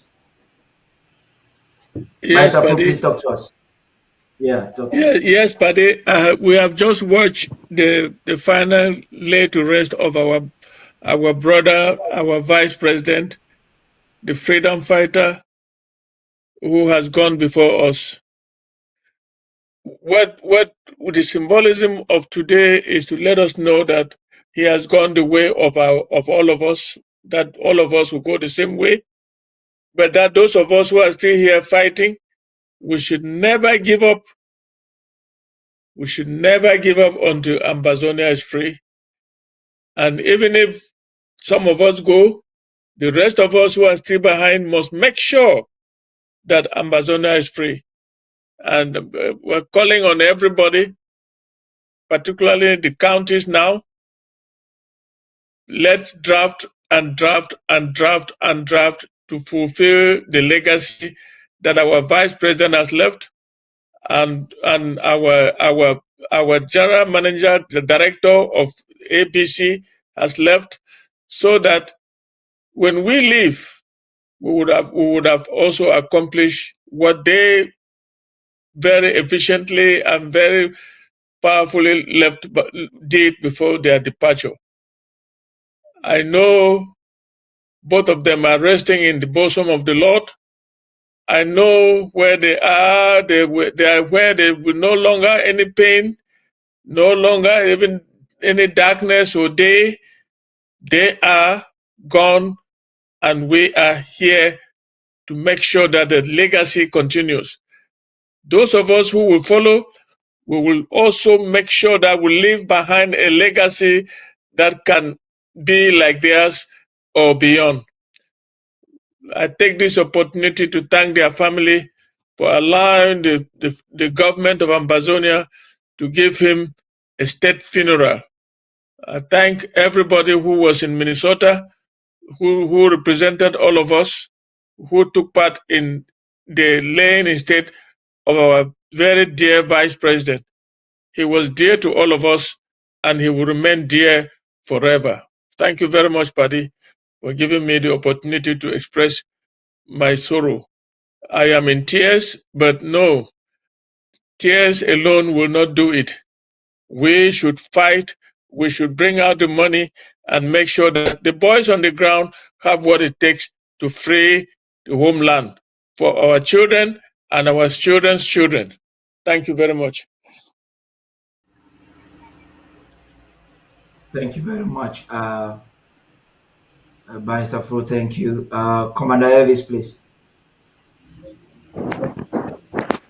Yeah, Mr. Paddy, this is definitely a very difficult moment for all of Ambazonia. It's a difficult moment for those that actually were very close to the VP, and this moment is actually one where we self-reflect on the type of legacy that we also want to follow. And VP Eric Ateh being a very great example, pretty much embodied those values that we all can go by or should go by. These moments, just like we've also, had a lot of other heroes that have gone before us, where we hold firm to their beliefs, making sure that their sacrifice was never in vain. It's a rallying call for us to amplify our strength, to amplify our support, amplify our resilience and our resistance as well, to make sure that the enemy does not feel like any one of us gone, don't have a replacement. But they should understand that when one of us leaves, it's again another opportunity to present to them that he had actually sowed seeds, and those seeds have actually germinated. Leaders are actually known when they're gone, not when they're present. And his leadership has actually been one of a seed sower. There are so many of them, just like some would have wished that my Indele's departure would probably put ABC down. But again, ABC, we are convinced, we're very, I would say, convinced that those left behind, that the seed had been planted and is bound to germinate. Ambazonia is a reality, and all her seeds that have gone before would germinate, and that germination implies us all putting our hands on the table, putting in the hard work, doing the sacrifice, financial sacrifice, time, but staying upright in our spiritual upbringings, making sure that we stay accountable, we stay true to the course. These are all things that would help propel us to greater heights. And for moments like this, we mourn, but again, we call on the spirits that have gone before us to protect and guide us to victory, guide our Ambazonian State Army in battle, continue to speak to us in ways that we would understand and hear their voices. Again, this moment is a moment that we all would not surpass. Each and every one of us would follow suit. And as the Ambazonian State Army also would be presenting, or respecting in half-staff the demise of our vice president.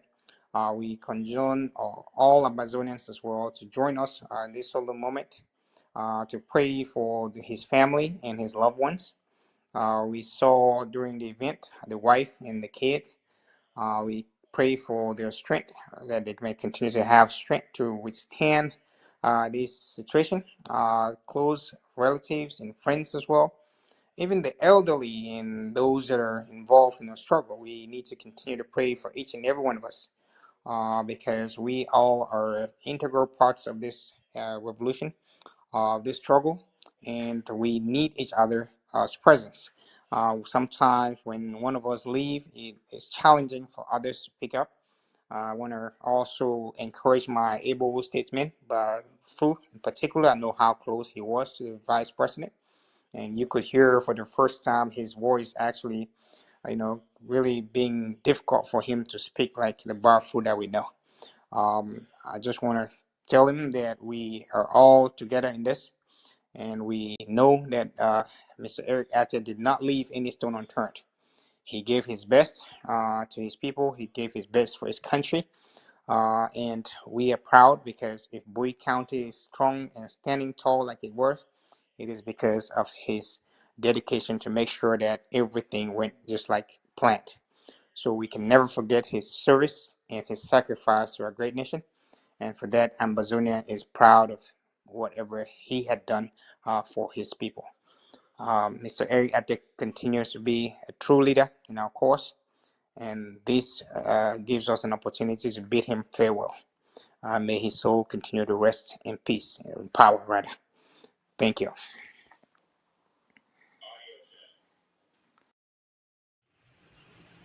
Thank you very much, Commander Elvis.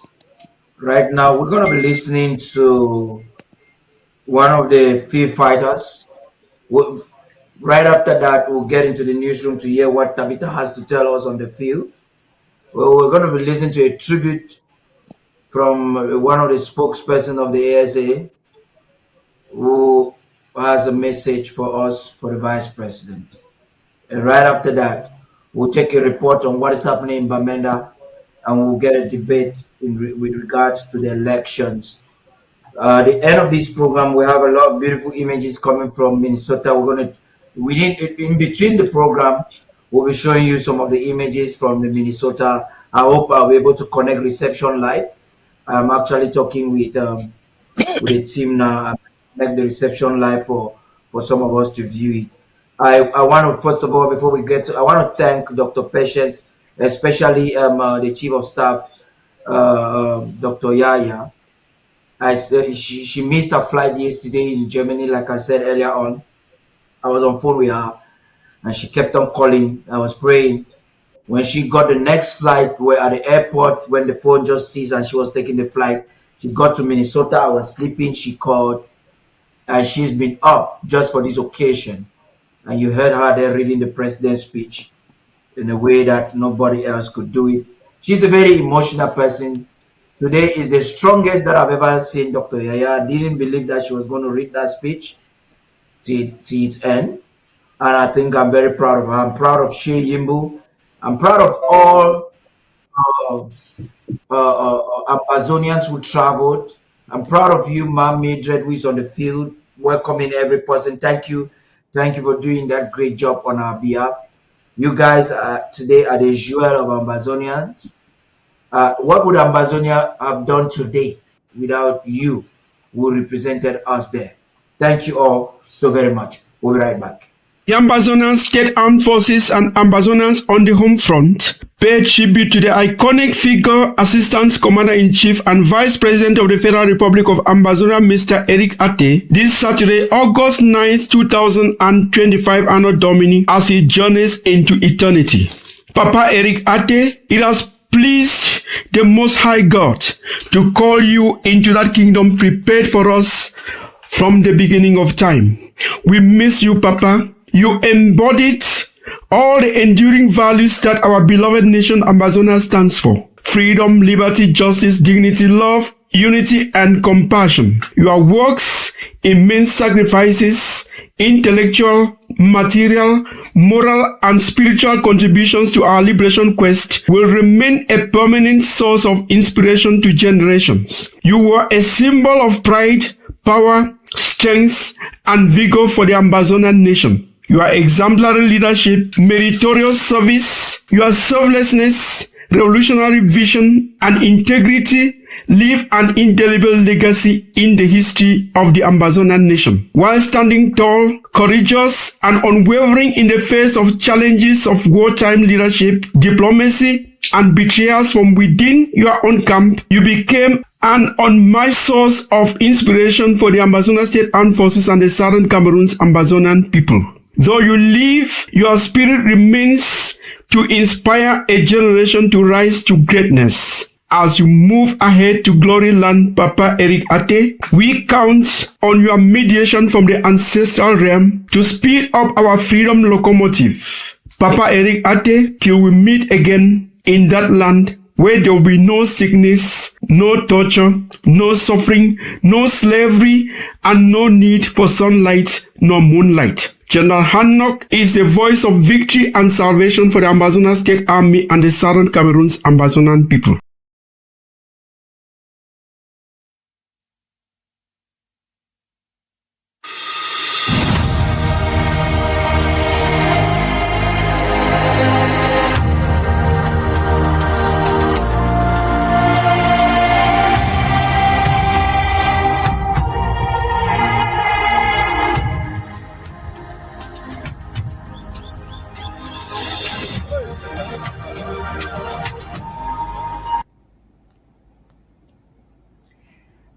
Vice President Eric Ateh left his legacy with us, and it is with this legacy we are encouraged to keep up the struggle. It is a struggle for self-determination, and it is one of dignity. Well, tonight with this, we will be moving on to the stories we're having from the home front tonight, looking at the elections. We see that on Thursday, August 7, 2025, at the Colonial Unity Palace, colonial mayors from across the Cameroon met with the president of the Colonial Committee tasked with coordinating octogenarian President Biya's campaign. The meeting was reportedly held at the mayor's own request. During the audience, they pledged to mobilize grassroots supporters for dictator Paul Biya. The recent endorsement of Paul Biya's candidacy by the Bamenda Colonial City Mayor has sparked outrage among residents. Despite the city's deplorable state, with neglected roads, epileptic electricity, and lack of piped water, the mayor has chosen to support the incumbent president's bid for another term. We say that Bamenda, once a thriving city, has been reduced to an abandoned village, with insecurity on the rise and essential services in shambles. The city's infrastructure is in disarray, and residents are struggling to make ends meet. The Bamenda Colonial City Mayor's decision at this time to endorse Biya, who has been in power since 1982, has left many wondering if he has lost touch with the needs and concerns of his constituents. Critics argue that endorsement is a clear indication that the mayor is more interested in curry favor with the ruling party than in serving the people of Bamenda. We say that Bamenda's roads are impassable with deep potholes and lack of maintenance. The city's electricity supply is erratic, with frequent power outages disrupting daily life. The water situation is equally there, the residents relying on wells and streams for their daily needs. Insecurity also has become a major concern, with armed robbers and other criminals targeting residents and businesses. The city's once thriving market are now deserted, and economic activity has come to a standstill. With all of this, surrogates of the failed regime are still supporting another bid for the aging dictator Paul Biya. This is a lot. This is what we see with this election. But then we'll be handing it over to our news director to give us more insight on this, and then get commentations from our analysts in the house.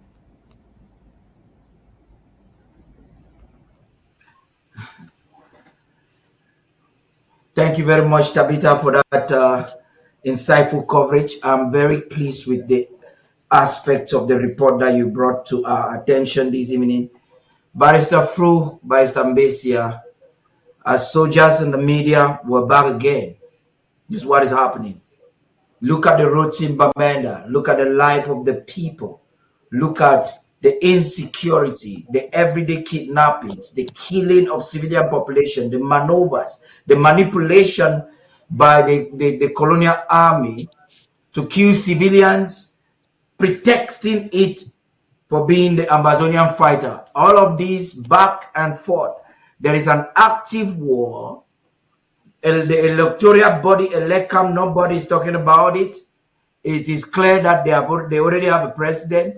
We saw the other day in Boya some youths donating money for Biya's campaign. And now a failed mayor in Bamenda, an enabler, is endorsing Biya. There's so much I'm going to ask you, but I just want you both to express yourself before I come to that point. Please, Barrister Mbeseha, let me start with you. Well, I don't know what you want me to say, but I think Bamenda, as shown in the picture, is just a symbolic representation. Are you getting me? Are you getting me? No sound. Very loud and clear, I can hear you. I can hear you. I was saying that Bamenda, which you showed there, is just a symbolic representation of what is found throughout Ambazonia. And so you ask yourself, this endorsement, does it have anything to do with us? Certainly not. Those bad streets, the mud you find there, the dirty city, be it in Bamenda, Boya, or anywhere else, has that thing got anything to do with this man standing there calling himself mayor? No. Is that guy standing there part of the community where he lives in Bamenda or in Boya? No. Why? Look at the guy.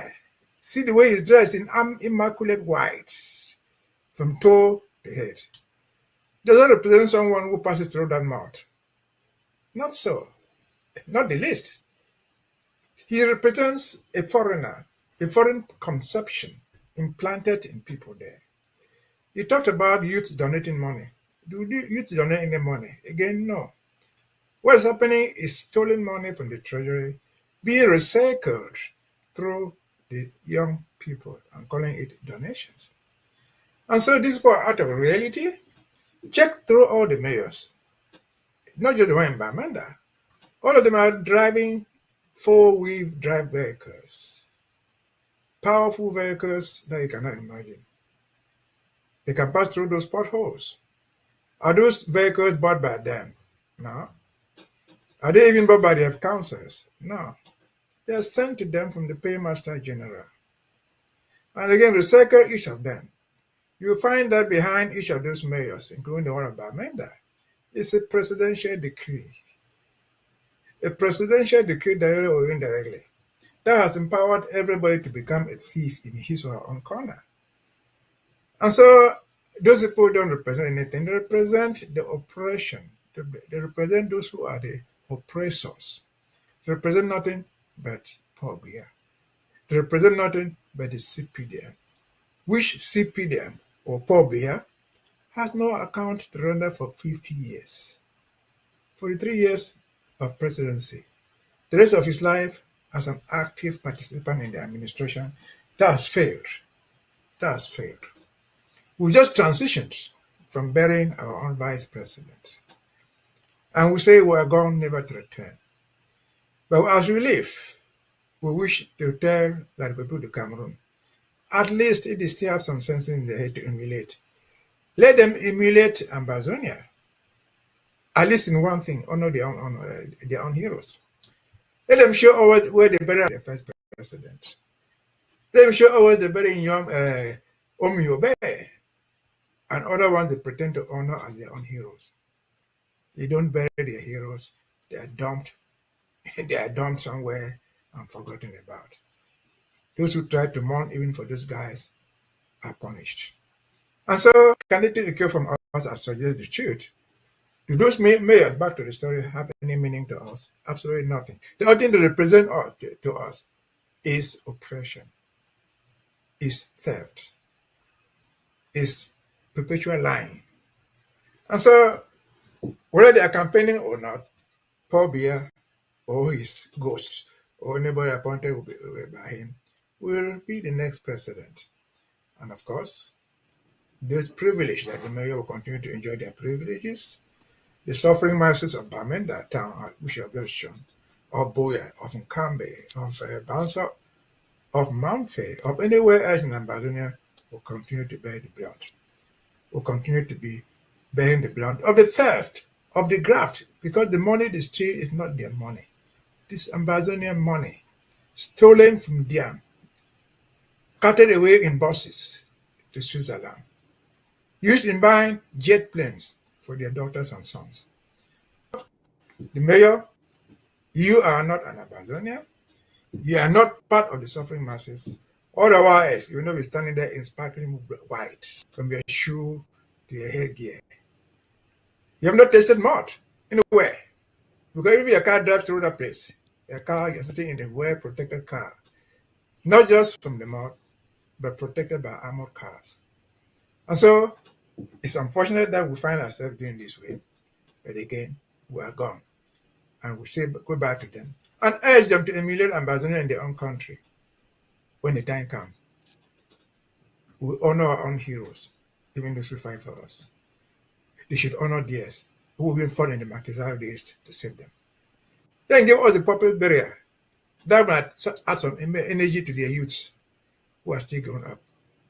And so, don't be disturbed. All that is all stage. If we were not stage, Mr. Mayor, then Bamenda would never be standing out in black, in pure white. Now in Bamenda, you and me see. The streets we see in the video are not manufactured. They are real. Over to you. Actually, it takes only a psychiatric patient to even endorse. Let's say in a regular system, it would take a person that's suffering, that's supposed to be in a psychiatric hospital to endorse Biya for president. Barrister Fru, please talk to us. Yes, Paddy.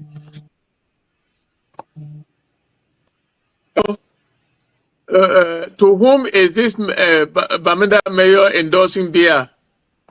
Who are the electorate? The Bamenda people to elect Biya?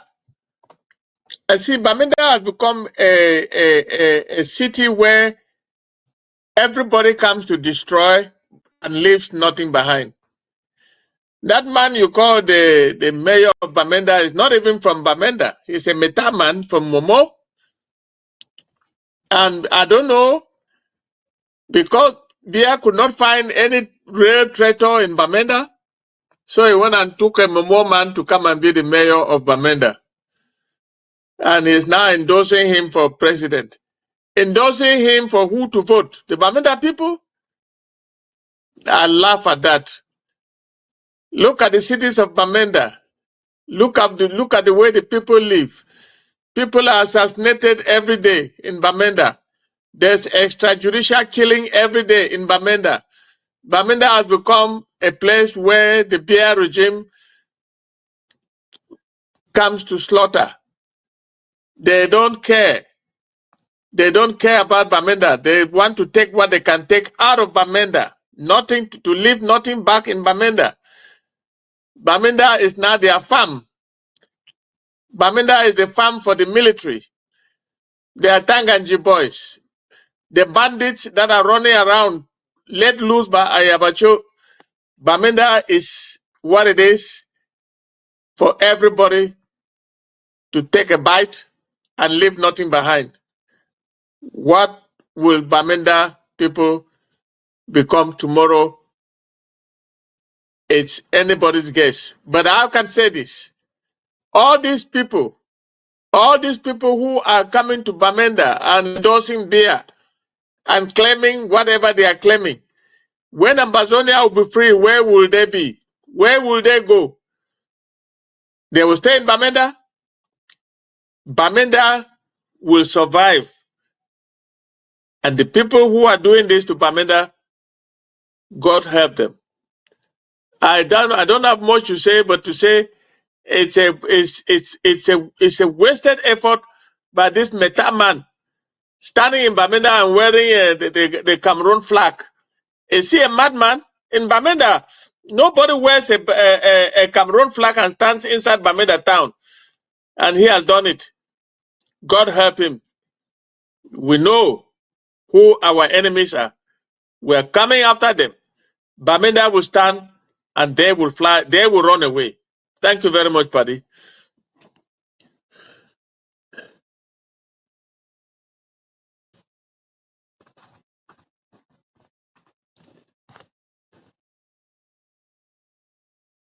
Are you there?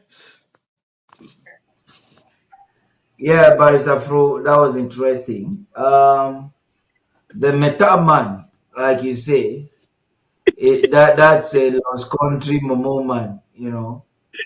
But it is shocking. It's shocking that we have that. Commander Elvis, please. This is what is happening. We have some of these colonial officials still getting as it so pleases them. Talk to us, Commander Elvis. Yes, Dr. Paddy. It really is something that bothers every bona fide Ambazonian.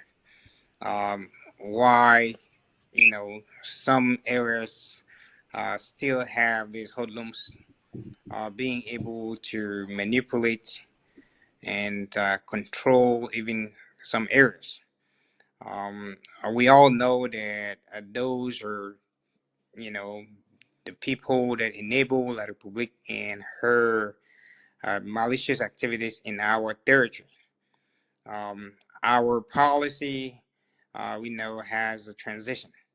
And Ambazonia now has a unique opportunity, which is what we at Defense are kind of strategizing to gather that momentum.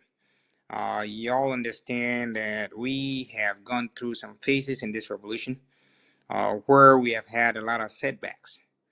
And most of those stumbling blocks now have been turned to stepping stones. We don't even hear of some groups that have caused us a lot of headache in this revolution. So we are hoping that with the new galvanization, we would be able to gather that momentum and rekindle the struggle in the hearts of all Ambazonians. So the momentum can again come to our sides. We've lost a lot of forces in some of those areas due to the fact that some of these politicians have sold them that work with some community personnel to sell out their identities and have them killed one way or the other. Right, on a daily basis, when you wake up, you would hear that La Republique's soldiers passed somewhere at night, maybe in Gokutunja, and they killed a bunch of people and threw them there. People that maybe are from Santa or some other area, Momo, some other area from Ambazonia, where they would never be accounted for by their families or their loved ones. These are very tragic stories that speak to the reality of the kind of struggle that our people back there are facing. I know they're counting on the Ambazonian State Army to be able to change that trajectory. When people that you mentioned walk around, it is not something that we see pleasant. But we want to assure you that the Ambazonian State Army knows clearly the instructions on who their enemies are, who their main targets are.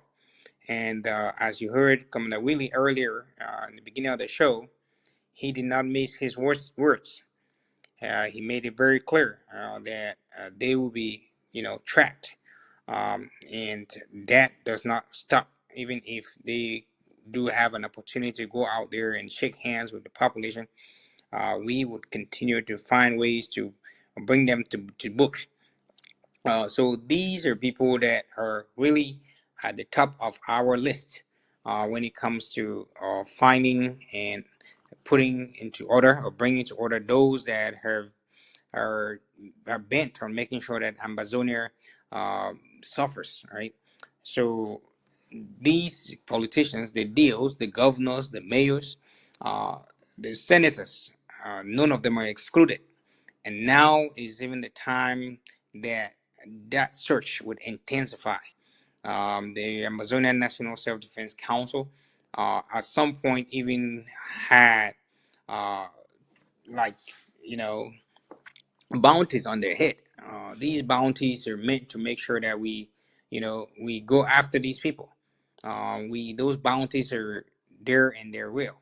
If you find that one of those people is around your area, we also rely on the civilian population, the intelligence community, to share that information with our Ambazonian State Army, so they can apprehend and book those people accordingly.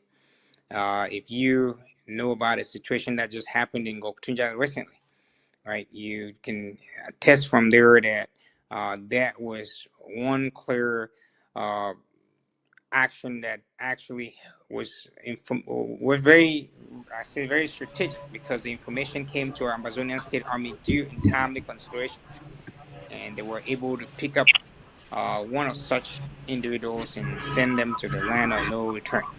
So again, rest assured that none of those people walking around that is carrying or making sure that Ambazonians are paying a high price is being given a free ride. We would do everything in our power to hold them accountable, and that means going the jungle way, right? So you eat or you be eaten. So that's what we stand for. So at this point, Paddy, we're not missing with those kind of personalities, and we're not happy to find them roaming our territory. All right, pass it over to you. Thank you. There, we have a message from Dr. Mongwa. I want to play. We're going to get back into some things. I just want to inform we're receiving some reports from Boyu, where the ASA has done something remarkable. But let's hear Dr. Mongwa, and we'll be back with our analysis. This is the voice of Ambazonia.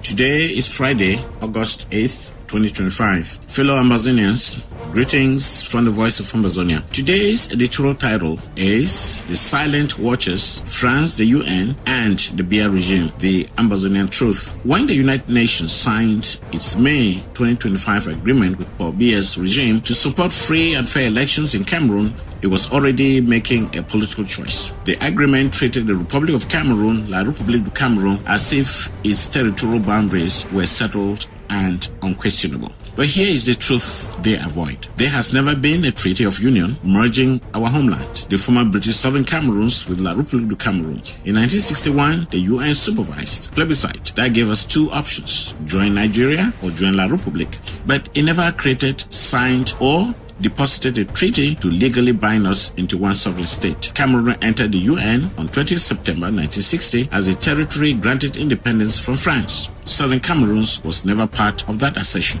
That means our status today is not that of a region inside Cameroon. It is that of a people whose territory has been administered, occupied, and annexed without a lawful act of union. President Dr. Samuel Ikonosako's position flows from this fact. He does not reject Cameroon's political system simply because it is corrupt or authoritarian. He rejects its authority over Ambazonia because it is illegal. Participating in the elections would mean accepting a false union and surrendering our legal claim to sovereign statehood. France understands this very well. That is why Paris frames Ambazonian independence as a separatist threat instead of a decolonization issue. It allows them to protect the territorial status quo that serves their political, military, and economic interests in Central Africa.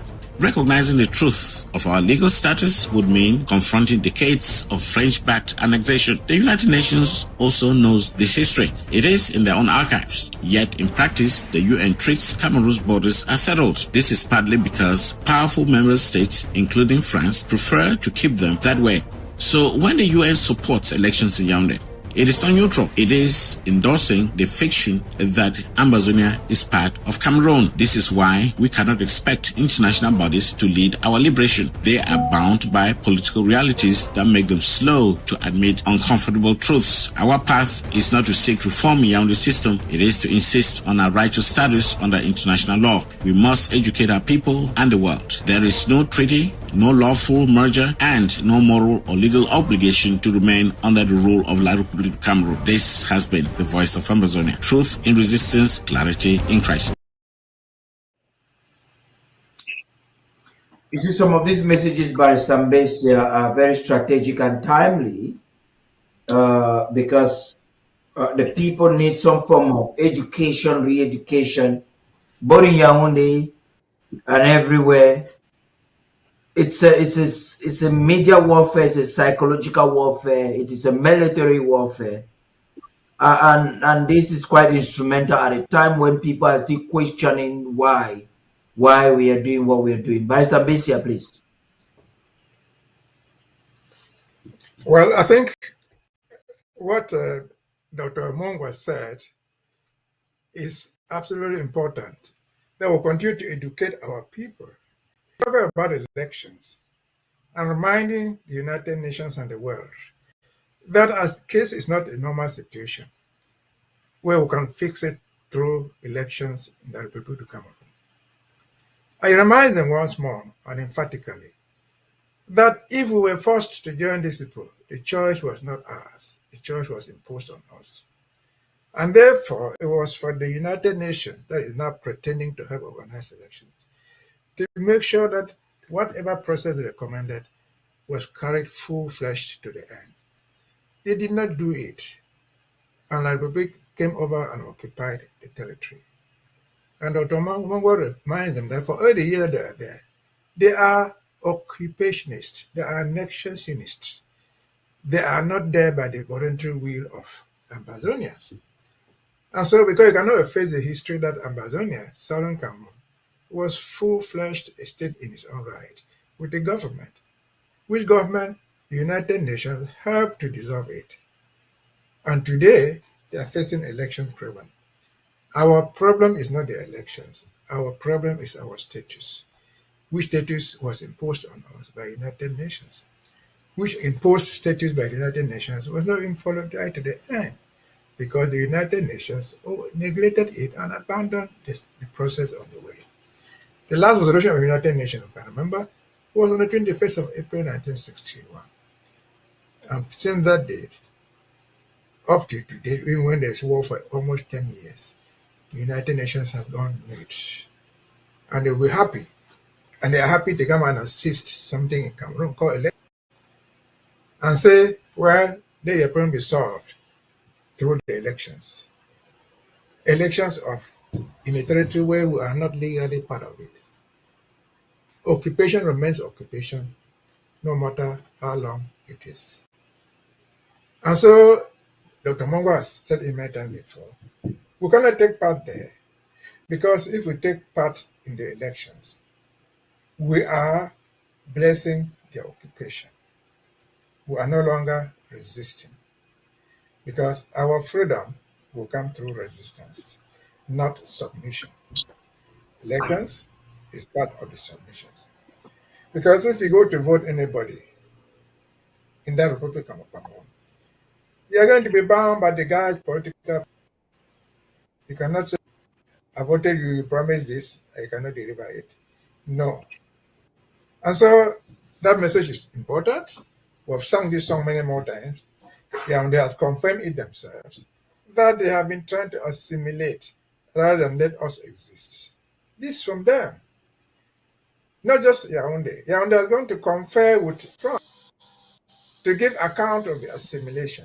That's a foreign nation. Yaoundé has gone through the United Nations to give account of their assimilation, which the United Nations has shamefully accepted, by the idea that whatever problem you have there can be resolved within the context of Cameroon.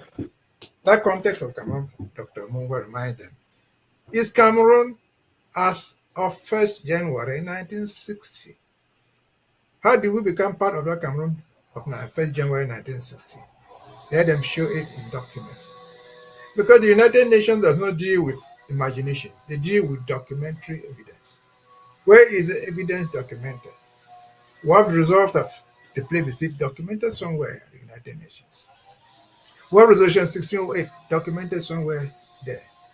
Where is the agreement that the United Nations asked that we should enter into? Make no mistake, it could never be a verbal agreement. Because in the context of 1961, I'm not sure that Frontier could even say bonjour. He never knew a word of French. I'm not sure that he could even say good morning. He never knew a word of English. So negotiations between those two types of people speaking different languages should have been documented in Had the to be official documented. languages.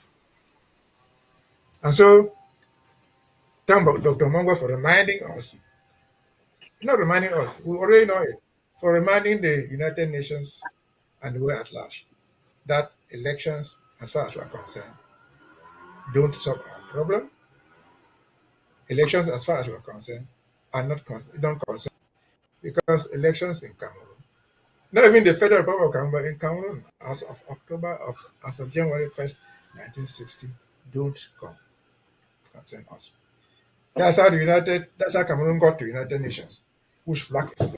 With that very flag, which is there, which is there in 1960. Is there any change on that flag to show that we joined them? No. With that very anthem and everything they had there at the United Nations as symbols of that country, what symbolic presence is there in the Cameroon representation at the United Nations to show that it was a measure of two? And all agree. We did not invite the United Nations to Buea for the celebration of the 50th anniversary. They came at the invitation of Yaoundé, and they came with two large maps. There was no government in exile that invited them there. What did their two maps signify? Where did they come from? They came from the Ark. What did they signify? Let them answer the question for themselves. Whoever came from there with two maps was a special representative of the United Nations Secretary General. And so you cannot eat your cake and have it anymore. Again, these are symbols, these are signs that documentarily there is nothing to show Cameroon as including Ambazonia. Two maps they brought to them, to Pobia, without seeking permission from Ambazonia. And so Dr. Mungwa has reminded them, let them go do the elections. We are not against elections. Just we have no reason to be against elections in Nigeria, or elections in Gabon, or elections somewhere else. Let them do the elections. We're not part of it. Over to you. Yes, Barrister Fru, please. Yes, Paddy. The series of editorials being produced by SOS Mongwa is intended to teach rather than inform, because we have already. I can assure you that Ambazonia has already informed the world about what is happening to us in La République de Cameroon as people bounding each other. Dr. Mongwa's editorials are so penetrating that I have friends, Francophone friends in Yaoundé and Douala, who call me to talk about some of the editorials, which prick right into their consciences. It is the first time that Francophones are beginning to listen to what we say, what the SOS has been saying by his editorials. There are Francophones who read Independentis every day, and they listen to these editorials every day. I can tell you that way and beyond the electronic media that we are joining every day, both to the home front and to the diaspora, the editorials are meant to teach once and for all that this is the story of Ambazonia. I don't think we have anything to teach the United Nations. The United Nations is what it is. We have nobody who speaks for us at the United Nations. The French speak for La République du Cameroun. The French protect La République du Cameroun. The French veto anything that concerns La République du Cameroun to protect La République du Cameroun. We have nobody so far. God helping, we shall have somebody very soon. But the story I'm trying to say is that the editorials are sinking. They are sinking and the whole world is reading. Even in the United States, people are reading and listening to these editorials being produced by LCS Mungwa. Because they are produced targeting a particular issue and getting right into the hearts and minds of people who read. It's another method of fighting in the revolution. I take this opportunity to thank him for the job he's doing, and that he should continue until September when the United Nations will be meeting, and we will see where we go from there. I'm not going to talk again about our history because we have said it. The world has said it. Ambazonians have said it. The world is listening. They didn't used to listen to us. And what annoys some of us sometimes is stupid people standing in Bamenda endorsing a 93-year-old man for president to come and begin to take what they can take from Bamenda but keep nothing. What I'm saying is that Dr. Mungwa's editorials are timely. And every one of us should go into the habit of reading it every day. Thank you, Paddy. Like our fallen heroes and heroines died and shield our men and women. Let their ultimate sacrifice be the reason we change the game and give our enemies what they have been giving us. Ambazonia needs to protect its people from the terrorist troops of La République du Cameroun. The time is now to do just that. Like our fallen heroes and heroines died and shield our men and women. Let their ultimate sacrifice be the reason we change the game and give our enemies what they have been giving us. Ambazonia needs to protect its people from the terrorist troops of La République du Cameroun. The time is now to do just that.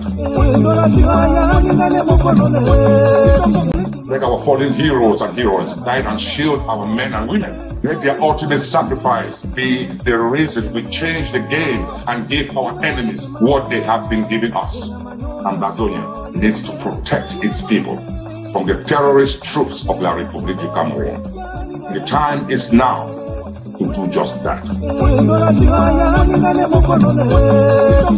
Like our fallen heroes and heroines died and shield our men and women. Let their ultimate sacrifice be the reason we change the game and give our enemies what they have been giving us. Ambazonia needs to protect its people from the terrorist troops of La République du Cameroun. The time is now to do just that. Like our fallen heroes and heroines died and shield our men and women. Let their ultimate sacrifice be the reason we change the game and give our enemies what they have been giving us. Ambazonia needs to protect its people from the terrorist troops of La République du Cameroun. The time is now to do just that. Like our fallen heroes and heroines died and shield our men and women. Let their ultimate sacrifice be the reason we change the game and give our enemies what they have been giving us. Ambazonia needs to protect its people from the terrorist troops of La République du Cameroun. The time is now to do just that. Like our fallen heroes and heroines died and shield our men and women. Let their ultimate sacrifice be the reason we change the game and give our enemies what they have been giving us. Ambazonia needs to protect its people from the terrorist troops of La République du Cameroun. The time is now to just that. Like our fallen heroes.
So those are some beautiful images we coming in there from Minnesota last night's wake keep.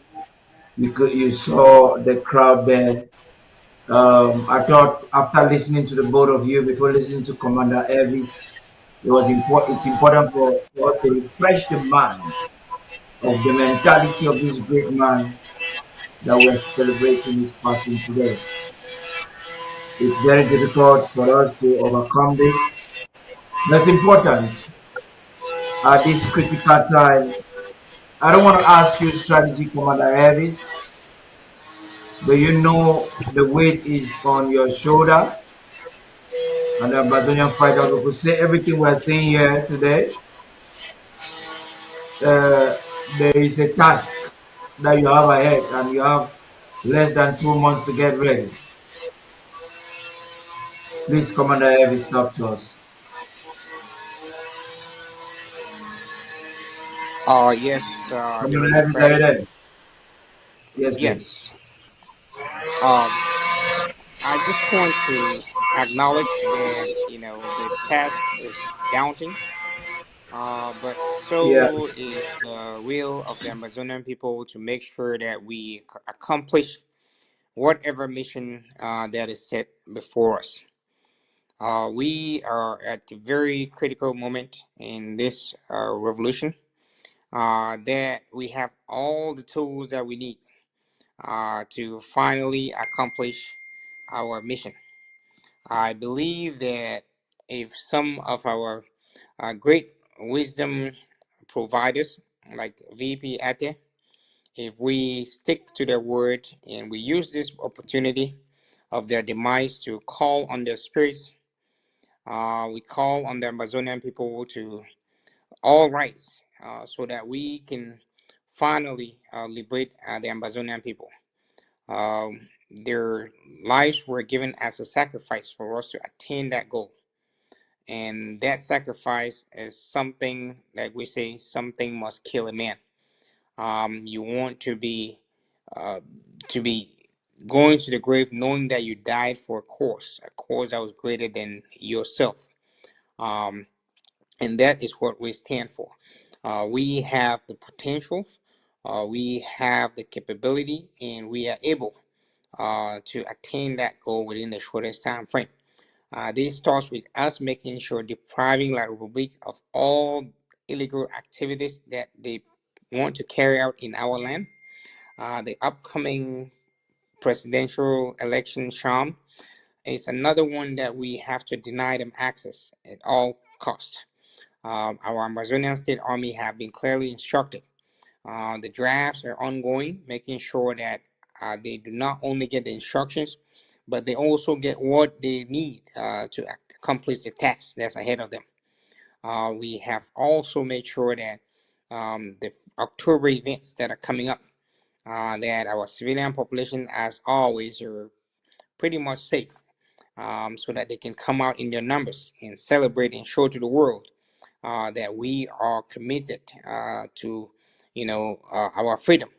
So all these are just some stepping stones in the road to our final destination, which is liberating Ambazonia as a whole.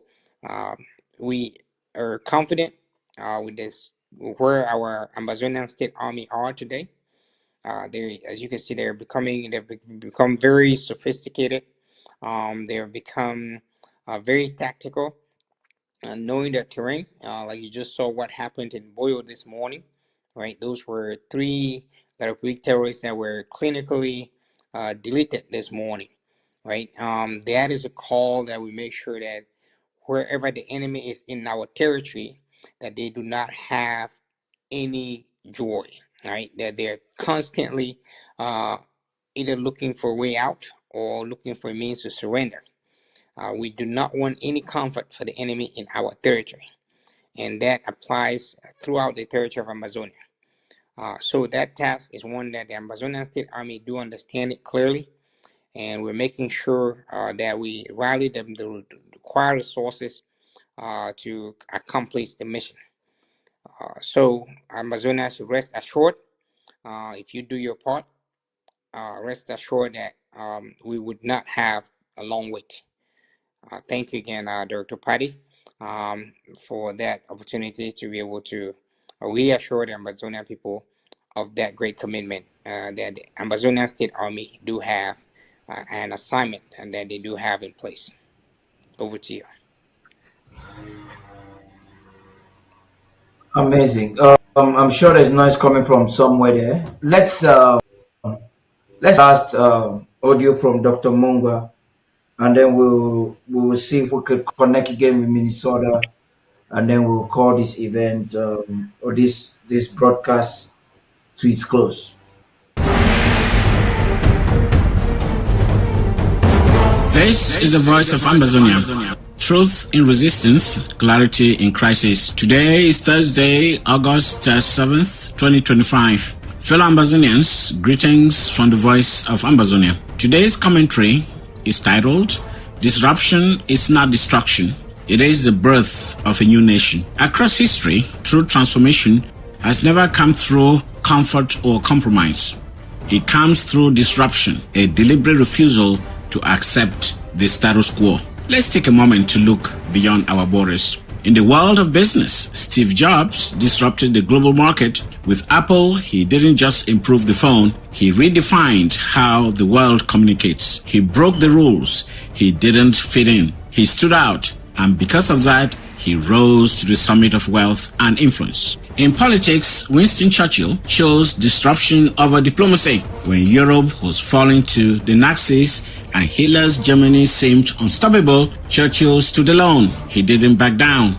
And in the end, it was his resolve, not negotiations, that broke the back of the Third Reich. Years later, Ronald Reagan did the same. He confronted the Soviet Empire with unapologetic boldness. His reforms and his rhetoric shook the foundations of the Cold War and brought an entire empire crashing down. And here at home, in the early 1990s, John Frundi gave us a taste of that power. With his power to the people message, he rattled the regime. He gave voice to the oppressed. He mobilized hope, but then he surrendered it. He won the 1992 elections, but when the regime stole his victory, he accepted it. Instead of fighting back, he chose silence. French manipulation swallowed him. His defiance turned to dialogue, and the people lost their leader. But Frundi was not the first. Before him, John Ngo Foncha also believed that French Cameroonians could be civilized through dialogue. He thought internal reform would lead to justice. He hoped unity would bring peace. He was wrong. They both were. History is there to learn from. Foncha and Frundi tried to save a system that was never designed to be saved. They thought they could tame French Cameroon from within. Instead, they were consumed by it. Fellow Ambazonians, We must never repeat that mistake. The bitter truth is this: French Cameroonians must be left to their own devices. We do not need to reform them. We only need to make sure they do not drag us down as they collapse. And this is where Dr. Samuel Ikumusako stands tall. He has not asked to be liked by the enemy. He has not begged for inclusion. He has not walked into backroom deals. He leads with clarity, conviction, and courage.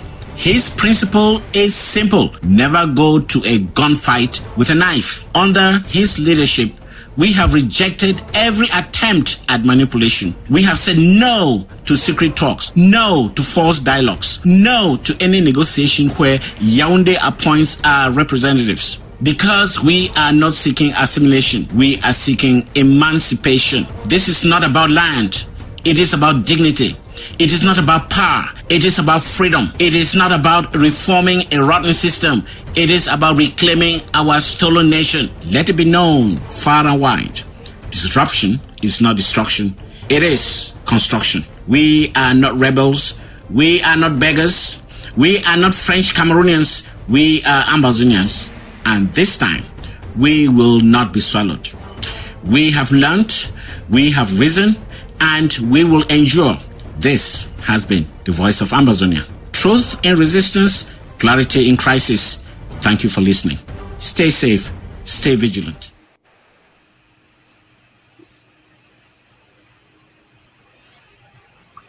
That's amazing. I just would like to get some concluding words as we gone in against the French Cameroun maneuver. Ambazonians, I promise you, will definitely bring to you more images from the reception, trying to do some connections there. But I want to get some concluding words from you, Barrister Fru and Commander Elvis, as we close this segment. Today, the Vice President has been laid in state. We're concluding the program with our resolve, communicated to Cameroon, not in weakness, no, not in weakness, strength. And the proof is we just received images from Boyo. The Ambazonian fighters were out today. We're getting information. I hope on Monday we'll have the time to elaborate more on that in the newsroom. How that the Ambazonian fighters in Bui are staying the course. A few months away from the elections, the Vice President is laid in state today with strength. What would you have to tell people and all of the energy coming in from the Office of the Secretary of State for Communications? We have the people of Ambazonia today in conclusion. Barrister Mbeseha, let's begin with you. Well, once more, let me go back to Dr. Mungwa's message. You see, the truth is that many of us have written these things down. We have written and rewritten in different forms. But Dr. Mungwa has taken it to a different level in three different ways. First, he tells the message what it was. And then secondly, he tells what this government stands for all the time. It is not about this. This is what it is about. It makes it clear to whoever is listening. But above all, he has taken it to a different level. He tells the story in the occupiers' own language. He sends the message out in French so that they can understand it without asking for an interpreter. It reminds the world again that the struggle is not a language problem, as some people have sought to put it. If it is French, Ambazonians have enough people who can speak better French, even than the Francophones. And so Dr. Mungwa has taken this thing to a different level again, by speaking in the occupiers' own language, by giving the occupiers the facts that they can understand without without being twisted. And so we must congratulate him. We must tell him that it is the best that we've had so far. We've written history before. Well, I've not noticed any of us who has been able to do it in the language of the occupier. And so that is it. But because this is the concluding segment, I will go back to the passing and the laying to rest of our VP. That today the VP is buried. We are leaving this graveyard, hanging out our sackcloth. As Paddy, you said, you're no longer mourning. We mourn when we wear sackcloth. Sackcloth is over. But as we leave his grave, we're encouraged that we must fight, and fight in every form or shape till we liberate ourselves. We do not fight because we want to remain on earth in perpetuity. If you take it back to Mandela, to what the VP said about Mandela and other people, we fight to progress. Nobody is indispensable because we will all die. But the vision you leave behind is what is important. And as he said, Mandela never sought to create another government. Mandela never sought to rule from prison. Mandela was vindicated when they put him in that office, officially after the free people liberated him into freedom. And so we can say goodbye to the VP. Long live the vision he had. Eternal rest to him. And we shall survive and fight, as he recommended in his last words, echoing what Ben Muna said, echoing what Jolly Tume has said. We shall not leave this journey, we shall not leave this fight for our future children to finish. We shall fight to the end. Fight in the way you can. Draft, if that's what you're capable of doing. If you're going to draft, pray, sing the song, do what you can. We shall rise to fall no more, or listen to fall no more. Over to you. That's amazing, Barrister Mbeseha. Thank you very much. Barrister Fru, please talk to us. Barrister Fru, please. Yes, Paddy. Dr. Mungwa's editorials, once again, are meant to teach, particularly young people who were born after 1992, after the Frundi debacle. They might not have known what happened. These editorials are teaching our young people the history of the Southern Cameroons, the history of its people, and what contribution its people made, even in slavery. Even in slavery that we were bought into by La Republic of Cameroon. They invaded us, they made us second-class citizens, but we rose to the occasion many times and failed to deliver. That is the legacy that Poncha and Frundi have left. Now to our VP. Dear brother, you have gone before us. You will prepare the way for us. You will watch and intercede on our behalf so that those of us who are still here, even if we live without, even if we follow you without freeing Ambazonia, Ambazonia must be free. While we're here, we must do everything humanly possible to ensure that we give the means to our young men and women fighting on the home front to liberate our homeland, to let our children and our children's children have a homeland they call their own, where they will never again be treated like second-class citizens. My dear brother, farewell, and sleep in the Lord and sleep in the bosom of the Lord, where you have no pain, no darkness, no light, no suffering, no torture. Thank you, Paddy.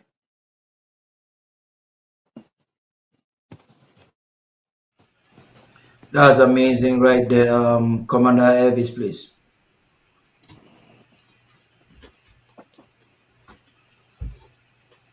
Commander Elvis, are you there? Yeah. Yes, Dr. Paddy. Um, in fact, I've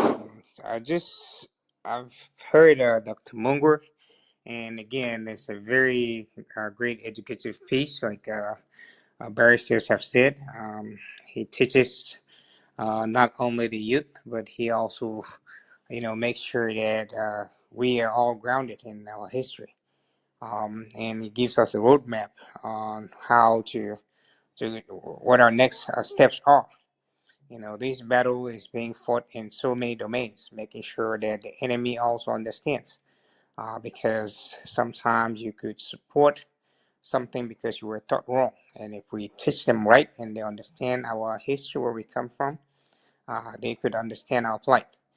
Maybe majority or some of them. And I believe that actually that learning process is something that we might have, sidelined. And I'm happy that one of our learned professors, a great man, serviceman, is coming up to make sure that that education continues. Also, following the footsteps of Tim Mbeseha to also recognize and again, paying tribute to our vice president, who has been excellent in all shapes and form. He is somebody that embodies us, and I want to thank Ambazonian community in Minnesota, those that were able to travel from far and wide also to make it and actually, give him a befitting burial. It is also a rallying call for other Ambazonians who have served our nation, who also, demand recognition from the Ambazonian community. It is not too late. Do not be isolated. Come on board. We are one family. When we fight together. When we bleed together. When we die, we all will celebrate that for which we stood for. Join the train because La Republic does not know us any different. Your isolation would only keep you away from your people. Join everyone on board. Let us hold firm. Let us stand strong, and let us fight this enemy as like our survival depends on it. Our people require that we all rally our resources and make the maximum use of it. And now is the time. We would be looking forward to again having more strategic meetings with the president. Looking forward to the president's next task, which is looking for somebody that he will be able to trust to carry on the wonderful task that Mr. Eric Ateh had done. It is not an easy job, but it is something that is demanding. And we also pray with the president that may the Almighty God help him in his wisdom to be able to locate and find that Ambazonia that will be able to relentlessly give his service, not only to the nation, but also be one that the president can trust and rely on, like he did with VP Ateh. And in all that, we say, in God we trust, for he alone would bring us out of this mayhem. Over to you, Dr. Paddy. Thank you very much, Barrister Fru. I'm going to bring the video that I didn't watch earlier on. That was a documentary that was done by the Vice President in late 2019, 2020, when he had from being press secretary to being the chief of cabinet, at the time when he was going to come on TV. Man who, through his insight, changed the trajectory of the scoopers. At the time, the scoopers want the entire world to believe that Zico was some Mandela, and therefore we should submit our strength to him and make him lead us into some backdoor negotiations or meeting in Yaoundé. Thank God we had minds like Eric Ateh who had this to say, who said a lot of things. So when I saw, like I give this preamble again for those who were not watching, I actually saw this article on Facebook that he had written, doing the contrast in a more insightful way, bringing to limelight what history says, debunking the fraud of the scoopers and APNCs at the time, the coup plotters at the time. And I had to find out who he was, contacted Nelly, who did the voiceover for the documentary, and I'm like, I want to produce this as a documentary. I need to meet this man. When he picked the call, the very first time I spoke with him, I heard a baritone like never before. And he told me he was ready. The conditions that we used in recording it, he didn't use a teleprompter. You could see a free flow, somebody delivering a story that he understands better than anyone at the time. And that's how we have a documentary that will go down history. A documentary that brings a lamb-life specificity of our struggles and what we're fighting for. I'm calling on those to keep watching and stay with ABC as I bring this audio or this documentary to conclude this phase of tonight's program. Stay tuned. The question, which has stirred controversy for a while within the fast evolving Ambazonian struggle, the independence restoration movement, which for a very brief historic moment has experienced transformational and non-transformational leadership successively and simultaneously would be. Is Sisiko Julius Ayob Tabe in the realms of African politics, heroism, freedom fighting and legendary leadership another Nelson Mandela?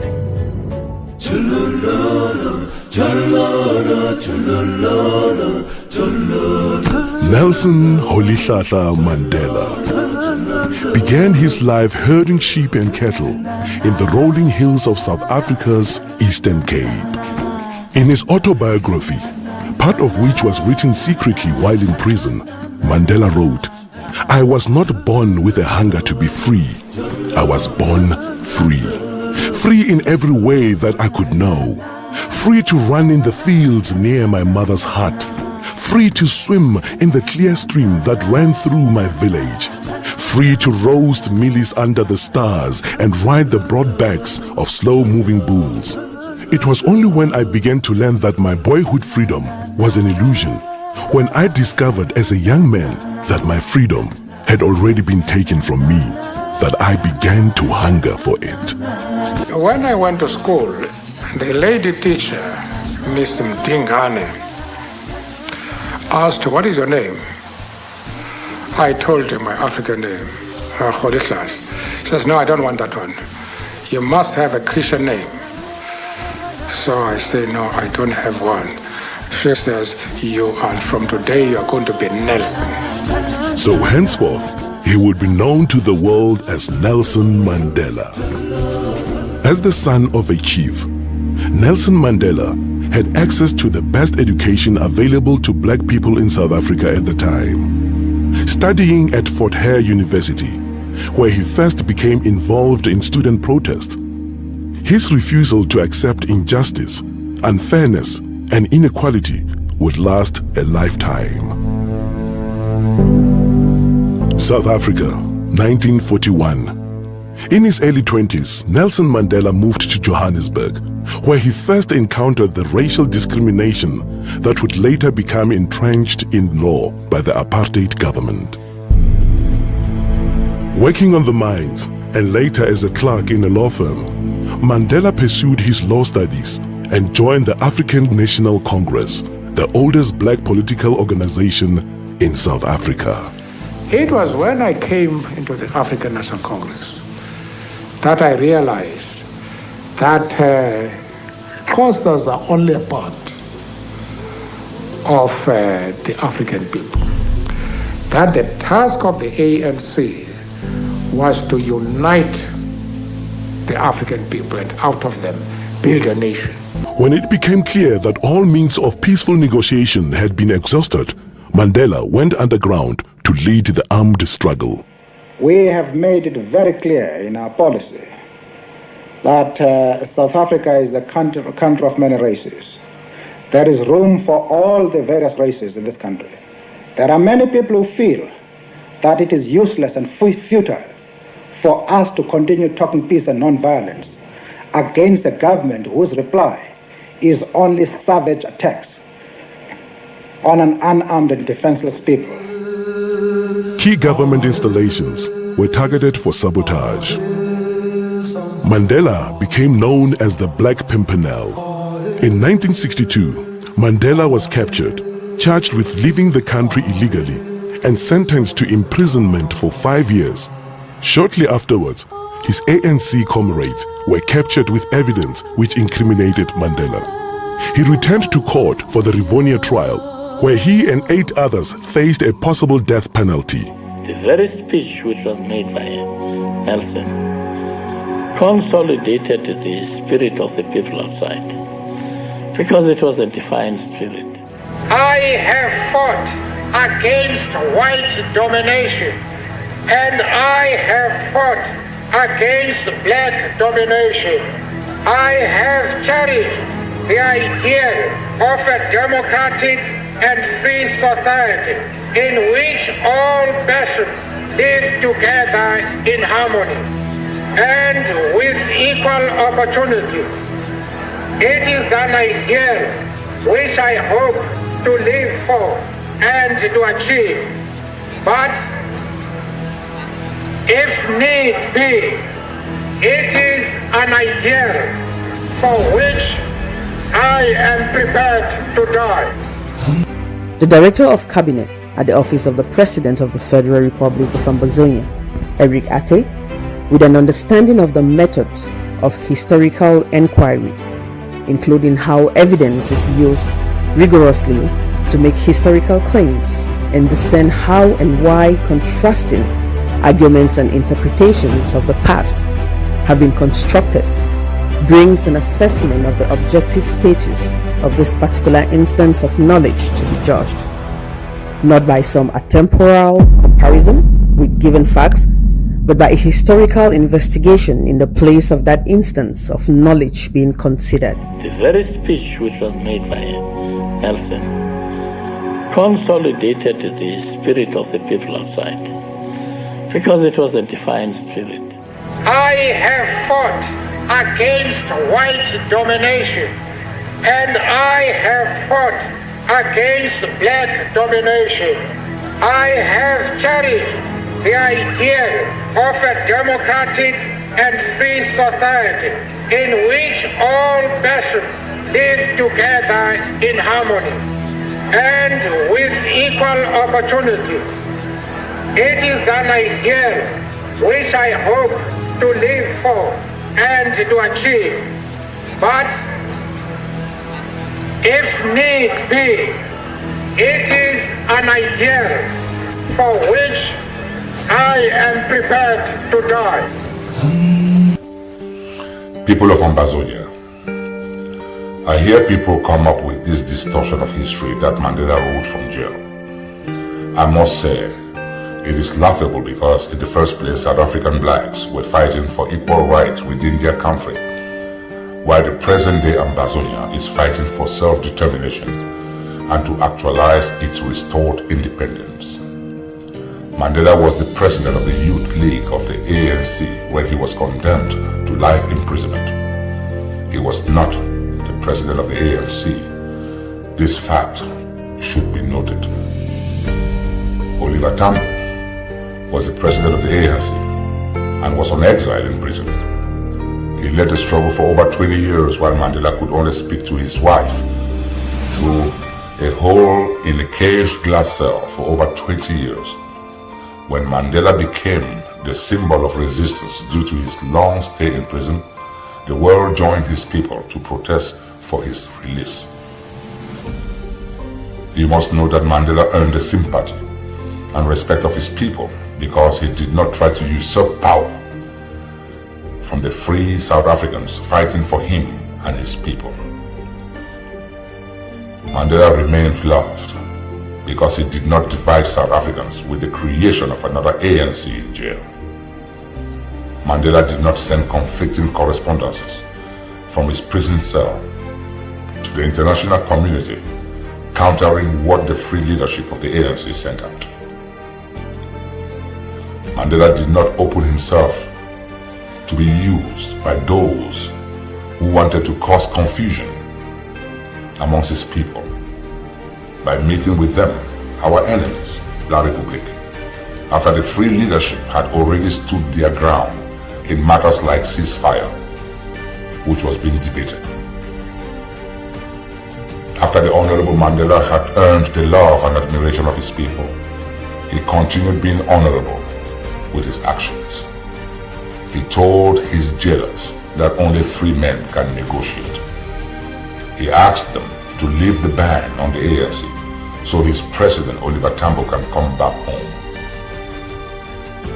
He asked that Walter Sisulu, one of his very sick cellmates, and other prisoners be released so the negotiation goes on not with him as a prisoner, but with the ANC and Oliver Tambo, the free leader of black South Africans, at its helm.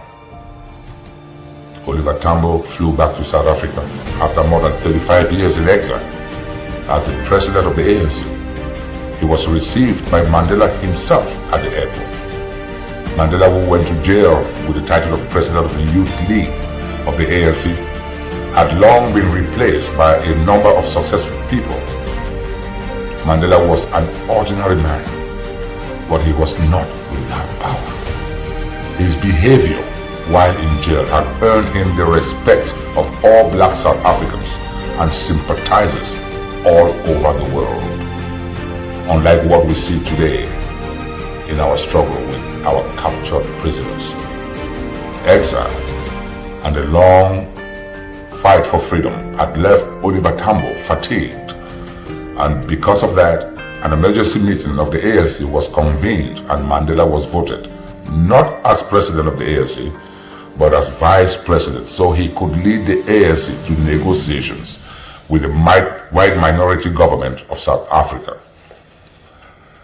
They maintained the frail Oliver Tambo as president of the ANC when those negotiations began. That was Mandela for you, an honorable man who should never be compared to just any Jack or Jill. Oliver Tambo died from his illness and Mandela was elected president of the ANC. After negotiations and as per South Africa's constitution, since they have an executive parliamentary system, the leader of the party with the majority seats in parliament becomes president. The ANC won the elections and Mandela became president. These are the steps of a man, Mandela, who led his people honorably. This is a man who never betrayed his free leadership. This is a man who looked at the bigger picture with the freedom of his people always taking precedence over his self-glorification. This is a man, Mandela, who never abandoned his spirit of selflessness, unlike some Ambazonian prisoners, who have shamelessly encouraged other Ambazonians to torpedo the efforts of those who are bent on taking this fight to its logical end, which is the total freedom of our people and the total independence of Ambazonia. That's Mandela for you. The behavior of our brothers in jail has been detrimental to this revolution, and any true Ambazonian must ask them to stop their treacherous anti-revolutionary activities. The one other thing I want to say here is that if Sisiku claims he has his personal government and he has named his so-called vice president, why then did he not send those murderers from La Republique who pulled him out of his jail cell for talks to his so-called vice president who is a free man? What does that tell you? I think all these gymnastics is all about Sisiku doing everything to remain relevant. However, he must remember that he was respected and in a better position when the Restoration Council maintained him as president and Dr. Sako as acting president. But even that arrangement was not good enough for him. I'm quite certain he would rather be in the previous arrangement than the present one in which he is fast becoming a traitor in the eyes of many Ambazonians.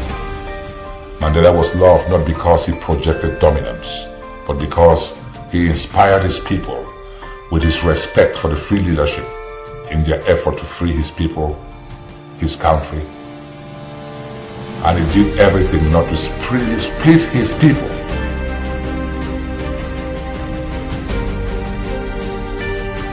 The question is it about the people or about self? I believe it is about our collective freedom. No one person is bigger than this revolution. Ambazonia must and will be free, because this generation of Ambazonians will never let La République du Cameroun forcefully rule over us like they did our forefathers. I end by saying that we should stay the course, draft ourselves, remain vigilant, and apply Sisiku's words: throw every traitor under the bus. Welcome those who openly repent, but always be aware of their past treacherous inclinations. I want to thank you for listening to this video. My name is Eric Ateh. I am the Director of Cabinet at the Presidency of the Federal Republic of Ambazonia. God bless you, and God bless Ambazonia.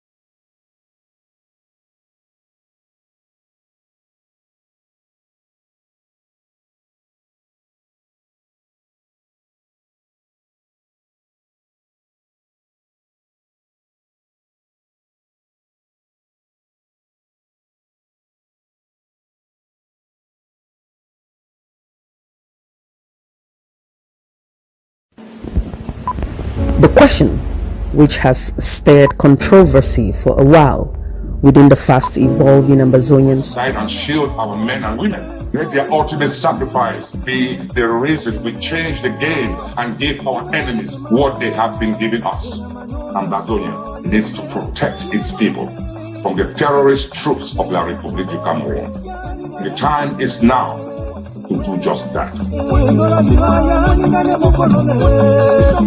Let our fallen heroes and heroines guide and shield our men and women. Let their ultimate sacrifice be the reason we change the game and give our enemies what they have been giving us. Ambazonia needs to protect its people from the terrorist troops of La République du Cameroun. The time is now to do just that.